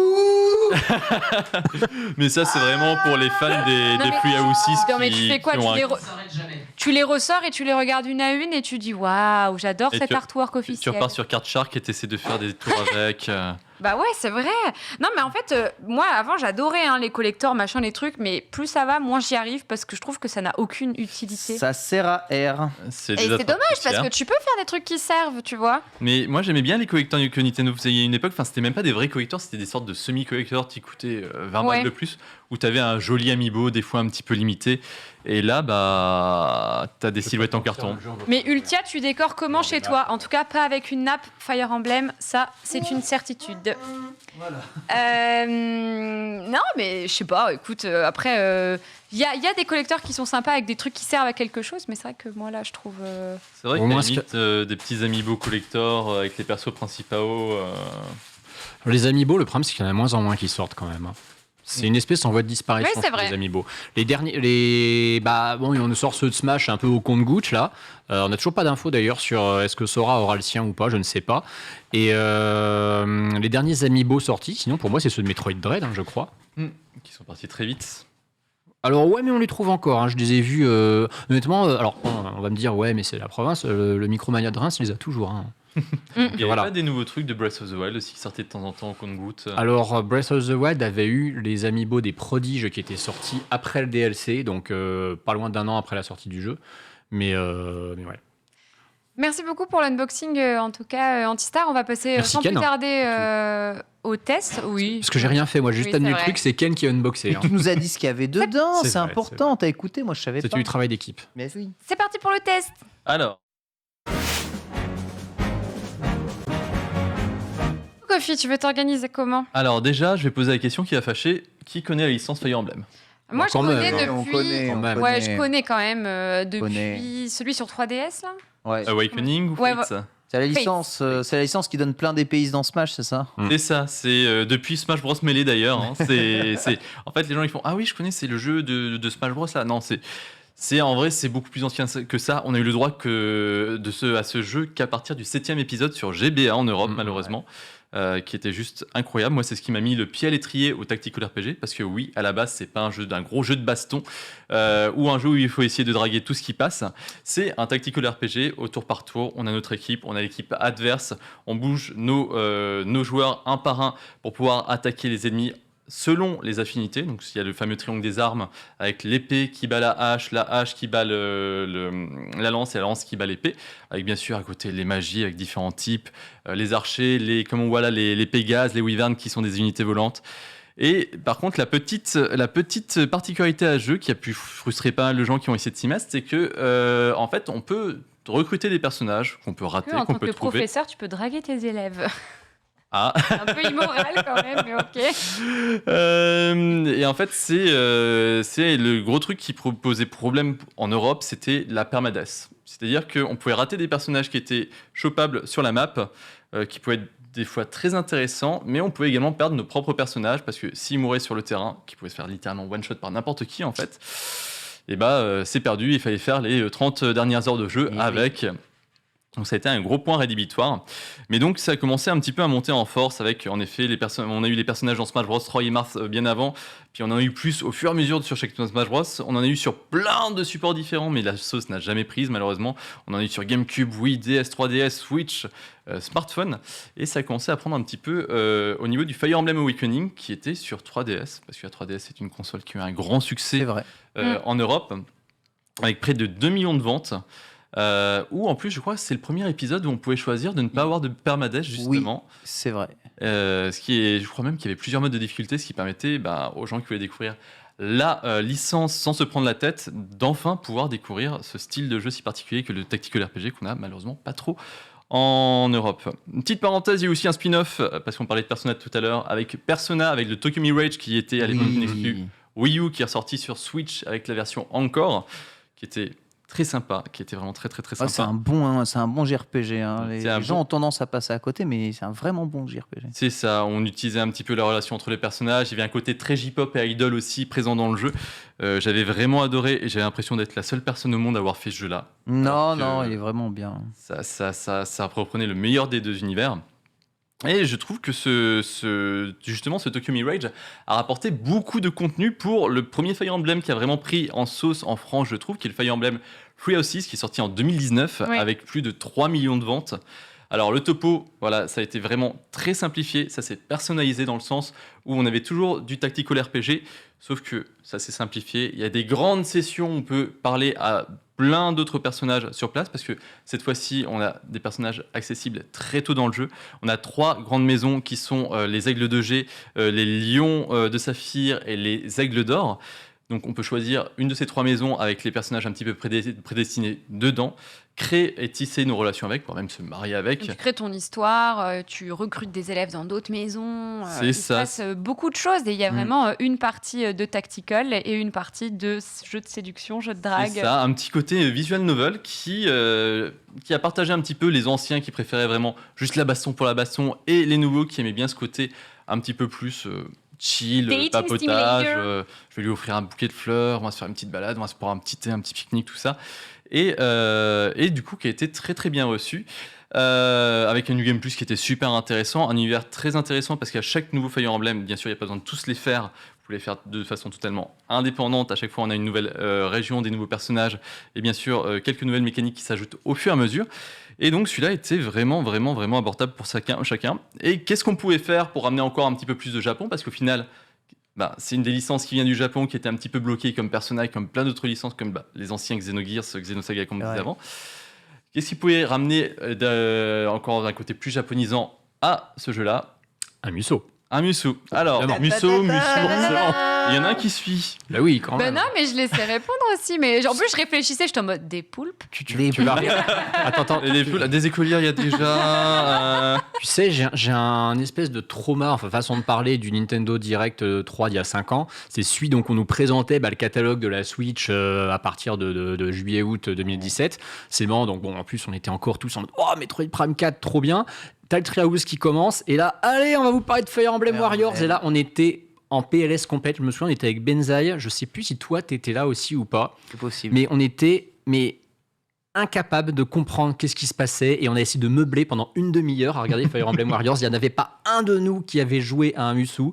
Il y en avait un seul qui connaissait Fire Emblem et il pigeait pas ce que ça avait à voir avec Fire Emblem. Mais c'est pour ça qu'on a Kofi avec nous. Mais c'est pour ça, heureusement, que tu es là. Mais les Musou, c'est quelque chose de très à part. C'est un truc très très japonais. Ça existe depuis les années 2000 avec les Samurai Warriors, Dynasty Warriors, à chaque fois avec un contexte, que ce soit la Chine, le Japon. Mais il y en a de tous les genres. Il y a même eu une sorte de Gundam Warriors, un Ken le Survivant Warriors, un One Piece Pirates Warriors. Pourquoi ça s'appelle toujours Warriors, les Musou? Parce que du coup, en fait, c'est souvent les mêmes boîtes. C'est Omega Force et Team Ninja qui s'occupent de ça. donc, Et Tecmo, au moins, ils éditent, ça permet de savoir tout de suite quel type de jeu c'est. Et en fait, mine de rien, c'est avant tout ce qui va nous attirer sur ce genre de jeu. Si on ne connaît pas ce style de gameplay, ça va être en fait la licence qui va être apportée là-dessus. C'est pour ça qu'il y a plein de gens qui connaissent les Warriors grâce à Dragon Quest Heroes par exemple, ou One Piece Warriors, manque plus qu'un Martin Warriors, Peppa Pig Warriors, bref, on peut faire ça partout. Et donc du coup, en fait, Nintendo avait titillé ce genre-là avec les Hyrule Warriors, donc le premier sorti sur Wii U en 2014, puis qui a sorti sur 3DS, et après sur la Switch avec la Definitive Edition. Donc, qui a permis justement aux fans de Nintendo et de la licence Zelda de pouvoir approcher un petit peu ce style, qui était vraiment incroyable parce que ça regroupait des dizaines de personnages de tous les jeux Zelda et de tous les univers Zelda. C'est peut-être pour ça aussi, quand il t'aura pas trop aimé, il n'y avait rien par rapport à Zelda 2, malheureusement. Et pour vous donner une idée du contenu, alors là, ce qu'on voit, c'est le Zelda qui est ressorti après. Tu sais que Impa, elle vient de Zelda 2 à la base. Impa, elle vient de Zelda 2 à la base. Le premier jeu où elle est apparue, c'est Zelda 2. C'est vrai. Et pour vous donner une petite idée du contenu, le speedrun du 100% est à plus de 300 heures. Oh putain. Arrête. C'est pire que Baton Kaitos. Mais qui se chauffe à faire ça, du coup? C'est ça. Et donc, entre-temps, en effet, il y a un Fire Emblem Warriors en exclusivité 3DS et Switch qui est sorti, qui n'a pas eu grand succès.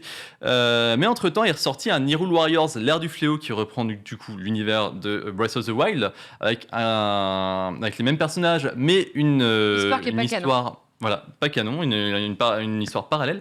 Et du coup, en fait, ça s'est vendu à 4 millions d'exemplaires, le Musou le plus vendu de tous les temps. Ouais, ça m'étonne pas. Et du coup, Ils l'ont un peu brandé en mode presque comme s'ils cachaient que c'était un Musou, tu sais, en mode regardez, c'est un nouveau Zelda. C'est un presque Zelda Breath of the Wild 2, donc prenez-le. Hein.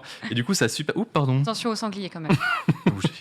Et donc ça a super bien marché. Et qu'est-ce qui se passe? C'est bien parce que ça permet de temporiser entre les différentes grandes licences.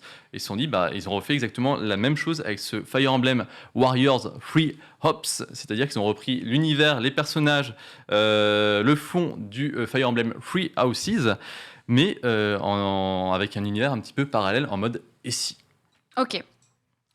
Bon, là, il nous reste d'ailleurs 12 minutes, donc tu veux t'organiser comment pour On le va test? vous montrer un petit peu comment ça se passe. Ouais, ok. Toi, t'as joué combien de temps? Je dois être à une bonne dizaine d'heures. C'est-à-dire que le jeu, pour se mettre en place, il faut y mettre au moins 3-4 heures parce que il y a beaucoup de blabla, j'imagine. Alors, il y a beaucoup de blabla, en effet, parce que il y a les relations entre les personnages, les histoires de politique, les histoires de guerre, etc. Mais en effet, il y a beaucoup de tutos parce qu'il y a beaucoup d'éléments qui ont été ajoutés là-dessus. Donc, je vais essayer de vous montrer un petit peu tout ça très très vite. Vous résumez 4 heures en 10 minutes. Ça va être génial. Donc, C'est grave. alors, donc c'est la sauvegarde numéro... Ah oui, tu nous as fait des petites sauvegardes. Ouais, j'ai fait des petites sauvegardes pour vous montrer directement un petit peu comment ça joue, si vous n'avez jamais fait de Musou, et un petit peu tout ce qui est à côté, parce qu'il y a beaucoup de gestion. C'est-à-dire que Musou, normalement, tu lances le truc, tu tapes. Là, c'est tu blablates, tu te prépares, tu tapes un petit peu, tu débloques tes nouveaux trucs, tu blablates. Et en fait, il n'y a pas que des grosses vagues d'ennemis, en fait, c'est ça? non. Je m'attendais pas du tout à ça avec ce jeu. Mais en même temps, alors, est-ce que je vous ai bien lancé le bon d'ici parce que je vois pas trop l'écran de droite. Alors donc là, par exemple, on a le début on a le plan. C'est normalement Musou, on va se déplacer sur une map avec plusieurs personnages. Et là, en fait, pour le coup, il y a vraiment beaucoup de petites missions, de choses à faire, de missions secondaires. Donc là, on va sélectionner d'autres personnages, en fait. Bien sûr, il y a toujours l'histoire des triangles des armes, des efficacités, des affinités entre personnages. Donc on a déjà beaucoup de persos de base parce que ça reprend le principe des 3 maisons, donc on commence déjà directement avec une demi-douzaine de personnages, on va en avoir de plus en plus au fur et à mesure. Tu choisis encore ta maison du coup? C'est ça, donc c'est-à-dire qu'en fait quand on finit le jeu, on n'a pas fini le jeu parce qu'on a les 3 maisons, on peut recommencer le jeu. Il y a un peu de rejouabilité quoi. C'est-à-dire que pour tout faire en ligne droite, enfin avec un petit peu de secondaire, si on veut finir une partie, on a pour 30-40 heures, si on veut faire les 3, beaucoup plus. Donc là on a notre avatar en fait, donc qui est bien sûr comme dans tous les jeux absolument overcheaté. On a la maîtresse de maison Edelgard qui est la grosse bourrine avec la hache. Et puis par exemple là on voit qu'il va y avoir des efficacités, on peut déjà un petit peu préparer le plan en voyant par exemple que Dorothea qui est donc une mage va être très efficace contre des personnages qui vont être ici, qui vont être des archers et des chefs de bastion. Et là, Bernadetta qui va être efficace contre des personnages là-haut. Alors c'est vite fait, on peut bien sûr équiper les personnages, leur choisir différents talents par rapport à leur classe et par rapport à leur XP. Ouais. Et donc la prise en main paraît très compliquée par rapport à tous les éléments qu'il y a dans le tuto, mais ça reste quand même assez simple dans le sens où on bourrine avec Y pour faire des combos automatiques. On a avec X un talent qui est directement lié à la classe, et bien sûr, en fait, si on fait plusieurs coups avec Y puis on enchaîne avec X, on a des coups spéciaux spectaculaires qui sortent directement. Et le but, c'est on est tout seul contre des armées de centaines, de milliers de personnes et on décime littéralement toute la map. Très satisfaisant. Voilà, c'est ultra satisfaisant parce que c'est le but des Musou, c'est que tu joues 10 minutes et du coup, en 10 minutes, tu éclates plus de 1000 personnes. Et là, par contre, pour celui-là, bon, ça explique un petit peu. Là, j'ai gardé le mode classique où quand on perd quelqu'un, c'est définitif. Et bien sûr, vous pouvez passer outre, vous pouvez jouer en mode un petit peu plus chill, en perdant personne même s'il tombe KO, avec un système d'esquive, de protection, etc. Et donc là, par exemple, dans celui-là, les ennemis sont un peu moins cons que dans les autres. Ils attendent pas qu'on leur tape dessus. Ils réagissent, ils se protègent, ils esquivent, ils préparent des attaques. Et là, il y a beaucoup plus de timing à avoir pour avoir les chefs un petit peu plus balèzes. Donc, où il faut attendre, on peut leur taper dessus de façon totalement débile, où on peut attendre qu'il y ait une petite ouverture pour essayer de faire des coups critiques, un petit peu à la façon des anciens Fire Emblem. Et on peut utiliser également des pouvoirs, par exemple une petite rafale là pour enchaîner les gens. Okay. Et donc la particularité un petit peu plus tactique là-dessus, au lieu de bourrer tout ce qui passe, c'est qu'on peut également contrôler, soit en changeant manuellement les personnages, soit en leur disant directement où aller. Donc ça, ils avaient mis ça en place justement à partir de la version Switch de Hyrule Warriors, parce que c'était pas sur la version Wii U. Et du coup, essayer de vraiment conquérir un petit peu la map et de valider les quêtes au fur et à mesure, parce que plus on va conquérir de bastions, moins il y aura d'ennemis qui vont arriver au fur et à mesure. Et du coup, moins on sera dépassé et moins on aura de chance de se faire tuer aussi parce que avec le triangle des armes, malheureusement, si on a un personnage un petit peu faible à un endroit où il faut pas, on risque de se faire avoir très rapidement. Et là, tu peux incarner les autres ou pas? C'est ça, là je peux changer à n'importe quel moment. Là, on a une archière qui est vraiment très sympa, Bernadetta. Et là, ce qui est assez fou, c'est qu'en fait, on se dit, bon, ok, on a un perso, il est archer, ok, on a un perso, il est mage. Ok, c'est cool, mais du coup, c'est très limité. En fait, pas tant que ça. Voilà, level up. Alors, des level up, on a dans tous les sens. Avec à chaque fois une répartition aléatoire des points à la façon des anciens Fire Emblem. Donc des fois on peut faire 3 montées de niveau et à rien avoir d'intéressant, par exemple avec la mage avoir de la force qui monte au lieu de la magie. Donc il y a aussi un côté un petit peu optimisation où aussi on va essayer de faire un petit peu gaffe là-dessus, où on va leur donner des bons objets et bonnes armes.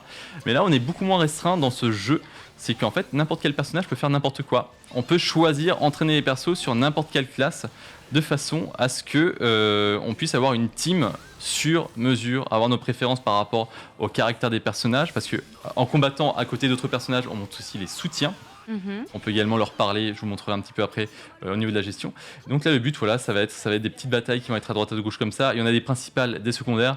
Donc les secondaires qui durent assez rapidement, qui peuvent se faire littéralement en moins de 10 minutes. Les principales qui peuvent durer 15-20 minutes avec des ennemis, des boss un petit peu plus importants. Et là, par exemple, on voit, il y a des quêtes principales qui se déclenchent avec des ennemis un petit peu plus balèzes. On va me demander, tu peux par jouer exemple... Edelgard aussi. C'est ça, on peut jouer absolument tout le monde. Et il y a des maps où on va être avec, par exemple, 8 personnages. Utilisable sur la map, mais on va vraiment pouvoir switcher entre 4 personnages en particulier et en diriger 4 autres en disant vous allez là, vous tuez telle personne, etc. Donc le gros avantage là-dessus, c'est que c'est un gros défouloir, mais pour ceux qui sont fans des Musou ou des Hyrule Warriors, ça va être que va y avoir beaucoup plus de temporisation, demander d'aller faire une pause, renvoyer telle personne, changer de perso, ou là il y en a qui est en train de mourir, il faut qu'on aille l'aider. Il y a aussi des missions d'escorte, il y a aussi des moments où il y a un boss qui va apparaître qui va embêter tout le monde. Donc, mais ça donne un côté beaucoup moins répétitif et beaucoup plus varié ça a ses avantages quand même, la mesure que la formule originale. Il y a un point sur lequel je voudrais revenir quand même parce que ça m'impressionne depuis le début, c'est que Hyrule Warriors, alors je vais prendre le dernier Hyrule Warriors comme point de repère, comme point de comparaison, c'est peut-être pas le bon, mais c'est un jeu qui a été énormément critiqué pour son rendu technique, sa fluidité surtout catastrophique. Ce jeu m'a l'air très très propre J'ai l'impression techniquement, qu'il n'y a pas de perte de frame depuis parfaitement tout à fluide, l'heure. il a l'air d'être en 60 FPS surtout. Certes, t'as pas des vagues d'ennemis qui sont ahurissantes sur ce qu'on voit, t'auras peut-être effectivement des beaucoup plus grosses vagues dans des environnements peut-être plus ouverts d'autres moments, mais je trouve en tout cas que ça a l'air d'être très plaisant à jouer en termes de fluidité, voilà. J'ai l'impression qu'il est plus fluide déjà que Hyrule Warriors. Ah, mais il est largement, ça c'est Mais sûr et vraiment certain. largement, on est d'accord. Alors Hyrule Warriors, c'était le gros souci sur Wii U, surtout quand on jouait à deux. Et sur 3DS, c'était encore pire parce qu'il y avait personne Mais d'habitué. même sur Switch. L'ère du fléau sur Switch, c'était quand même très compliqué. Oui, hein. c'est vrai. Mais là, il y a moins d'ennemis que sur les autres Warriors. Ouais, Ils c'est sont peut-être pour ça, du ils sont beaucoup plus résistants et se laissent moins faire. Mais le seul souci qu'il y a là-dessus, en fait, parce que c'est totalement fluide, c'est juste la caméra de temps en temps quand on se bat contre un gros ennemi qui va venir faire un peu n'importe quoi. Justement, sur celui-là, il y a besoin de plus esquiver, de mieux se placer. Surtout que les persos peuvent mourir de façon définitive quand on joue dans un certain mode de jeu. Donc on essaie de faire en sorte d'avoir aussi les meilleures notes, donc de faire des parties parfaites. Donc des fois c'est un petit peu frustrant de se dire que c'est un petit peu compliqué, qu'on n'arrive pas forcément à bien voir comment on se place, à bien voir où sont les personnages, qu'on a 3 boss en même temps, de voir sur lesquels on tape, de passer de l'un à l'autre. À part ça, le jeu techniquement absolument parfait. En fait, les seuls ralentissements qu'on a, c'est ironiquement pendant les cinématiques. Je vais vous montrer un petit peu aussi autre chose, parce que là vous voyez vraiment le côté combat qui au final utilise pas... Enfin, je pars du principe qu'on n'a passé même pas un quart du temps en gameplay sur le combat. Parce qu'il y a beaucoup de cinématiques, de mise en place du lore. Donc si vous n'avez pas fait le jeu original des Free Houses, c'est pas grave parce qu'on découvre tous les personnages un par un. On est amené à comprendre les différentes factions, les différents personnages importants. Ça complète énormément, mais en même temps c'est un mode et si ça se passe pas exactement pareil. Mais du coup, vous avez aussi un côté un petit peu plus ouvert. Alors, il faut que je retourne par écran titre, etc. Un côté beaucoup plus gestion, un côté un petit peu plus chill, un petit peu plus blabla, qu'on peut choisir de plus ou moins passer en vrai. Alors, c'est dans la... fichier 5, je crois bien. Oui, hop. Où là, par contre, c'est ça qui est horrible, c'est qu'on se dit, ouais, on va se préparer un truc vite fait pour la prochaine campagne, et puis finalement, en fait, on y passe des heures parce qu'on a envie de rien rater, on a envie de parler avec tel personnage, on a envie de monter les soutiens, parce que c'est ça. Pas si pire en vrai, du coup, c'est cool parce que c'est vrai que ça peut être un peu rébarbatif au bout d'un moment de faire tout le temps la même chose dans un Musou, alors que là, s'il y a d'autres phases de jeu aussi. C'est ça, mais le jeu en fait nous laisse choisir un peu notre rythme parce que même si par exemple on fait pas trop les quêtes secondaires ou les missions qui nous sont données, on a d'autres types de récompenses. Donc le jeu nous récompense tout le temps. On fait une mission, on fait une bataille, on a des récompenses. On fait les missions en plus dedans, on a une récompense. On a la note S, on a une récompense. On fait en plus un système. Il y a une sorte de système d'exploit qui permet de gagner des points, qui permettent de débloquer en fait des objets. On est tout le temps récompensé dans le jeu, peu importe comment on joue. Et même si on rush et qu'on fait pas tout ce qui est en parallèle, on débloque d'autres types de points qui nous permettent de débloquer autre chose. Et là, ce qui est bien, c'est que la map, en fait, on a une map qui est assez grande avec plein de personnages à qui parler pour monter tout ça. Mais on a un petit système de téléportation comme ce qu'on avait dans le Free Houses qui permet par exemple d'aller directement, on va améliorer les différents styles de lieux. On peut aller directement voir là par exemple c'est le chef de logistique pour avoir les ressources, échanger les ressources pour améliorer les différents endroits, les différents lieux. Et en fait c'est fait juste en un petit clic. Là par exemple on a, c'était où déjà, c'est l'architecte en chef, voilà. Comme ça vous pourrez voir un petit peu tous les types de bâtiments. Ah, ça c'est cool. Donc voilà, on a le terrain d'entraînement, on voit directement ce qu'on peut améliorer dessus. Donc le terrain d'entraînement qui va permettre d'XP les personnages qui sont par exemple un petit peu à la bourre, ou de changer de classe. Ça je vous montrerai parce que c'est assez intéressant. La forge, salle de loisirs, pour interagir avec les autres personnages, monter les relations qu'on a avec eux, pour être plus balèze, pour avoir gagné des nouveaux avantages. Guilde des escouades pour avoir un petit peu de up sur les persos, les provisions. Mais là où c'est assez intéressant, c'est justement ce système très très ouvert de spécialisation des personnages. Parce qu'on peut avoir n'importe quel personnage qui va venir acquérir n'importe quelle classe. Ah, ça c'est cool. Et ça, par contre, d'accord, ok, c'est c'est super cool. chouette dans le C'est sens où l'arbre est Ça change le skin aussi ou pas? ça change le skin. Ok. Il y a bien sûr des oui, classes un d'accord, petit peu ouais, je cachées vois. pour les personnages principaux importants. Évidemment. Mais n'importe quel personnage, du coup, en débloquant les bonnes conditions, peut faire n'importe quel rôle, ce qui nous permet en fait d'utiliser vraiment les personnages qu'on préfère au feeling. Et puis utiliser vraiment les talents d'une classe à une autre, d'un personnage à un autre, et de pas avoir l'impression de perdre notre temps à avoir quelque chose de forcément focalisé sur un style de jeu. C'est Et du complet. coup, Hein. l'avoir en main vraiment pendant les combats et vraiment faire une team sur mesure. Ok, Bien complet. très bien. Donc, tu as une bonne dizaine de jeux à ton actif. Tu vas continuer le jeu. Ça fait 1% du jeu du coup là. C'est ça, c'est à mon avis, j'en ai encore pour moi 3 ou 4 fois ce que j'ai fait. Voilà, forcément, pour ceux qui veulent juste taper, il y a beaucoup de scénarios, mais c'est aussi ce qu'on aime bien dans les Fire Emblem, c'est de s'attacher un petit peu aux personnages. Ils sont tous très très bien écrits. Les soutiens, quand on se bat entre personnages ou quand on leur fait un petit peu de cadeaux, un petit peu de blabla, on bouffe avec eux, on fait des activités, c'est vraiment très cool. Ça permet de creuser un petit peu le lore et nous pousse à vouloir des fois relancer du coup des New Game Plus ou des nouvelles campagnes. Et ça nous permet de nous accrocher vraiment en fait à la licence et à tout ce qui fait son sel. Ok, très bien. Bah, merci beaucoup pour le test Ça du régale. jeu. Magnifique. Ça fait vraiment Super, plaisir. J'ai tout compris au jeu. On n'aurait jamais pu le faire. Ah Non, mais On c'est n'était très, pas très du bien. tout au fait, donc c'était super intéressant. Merci. Je tiens aussi à préciser qu'il y avait un artbook dans le collector, mais qu'il était planqué dans un des cartons. Vous l'avez signalé dans le chat, donc il y a aussi un artbook. Ah oui, d'accord. Dans le Je me disais, collecteur. il y avait un carton qui était un peu plus lourd. Bah ouais, on est d'accord. Très bien, ça va pas la tête. Merci beaucoup d'avoir suivi les amis bros. Kofi, on te retrouve sur ta chaîne Twitch, COFFEE. C'est bien ça. C'est live quand pour la prochaine fois? Demain matin sur Fire Emblem justement. Et ben voilà, si vous voulez voir un petit Let's peu de go. gameplay, ça sera demain matin sur la chaîne de Kofi. Merci à vous d'avoir suivi cette émission. Antistar, merci beaucoup. Ken, merci. On se retrouve tout de suite avec House of Sport et la Force Team. Et on se retrouve la semaine prochaine aussi pour débriefer le Nintendo Mini Direct. Eh Bye. oui.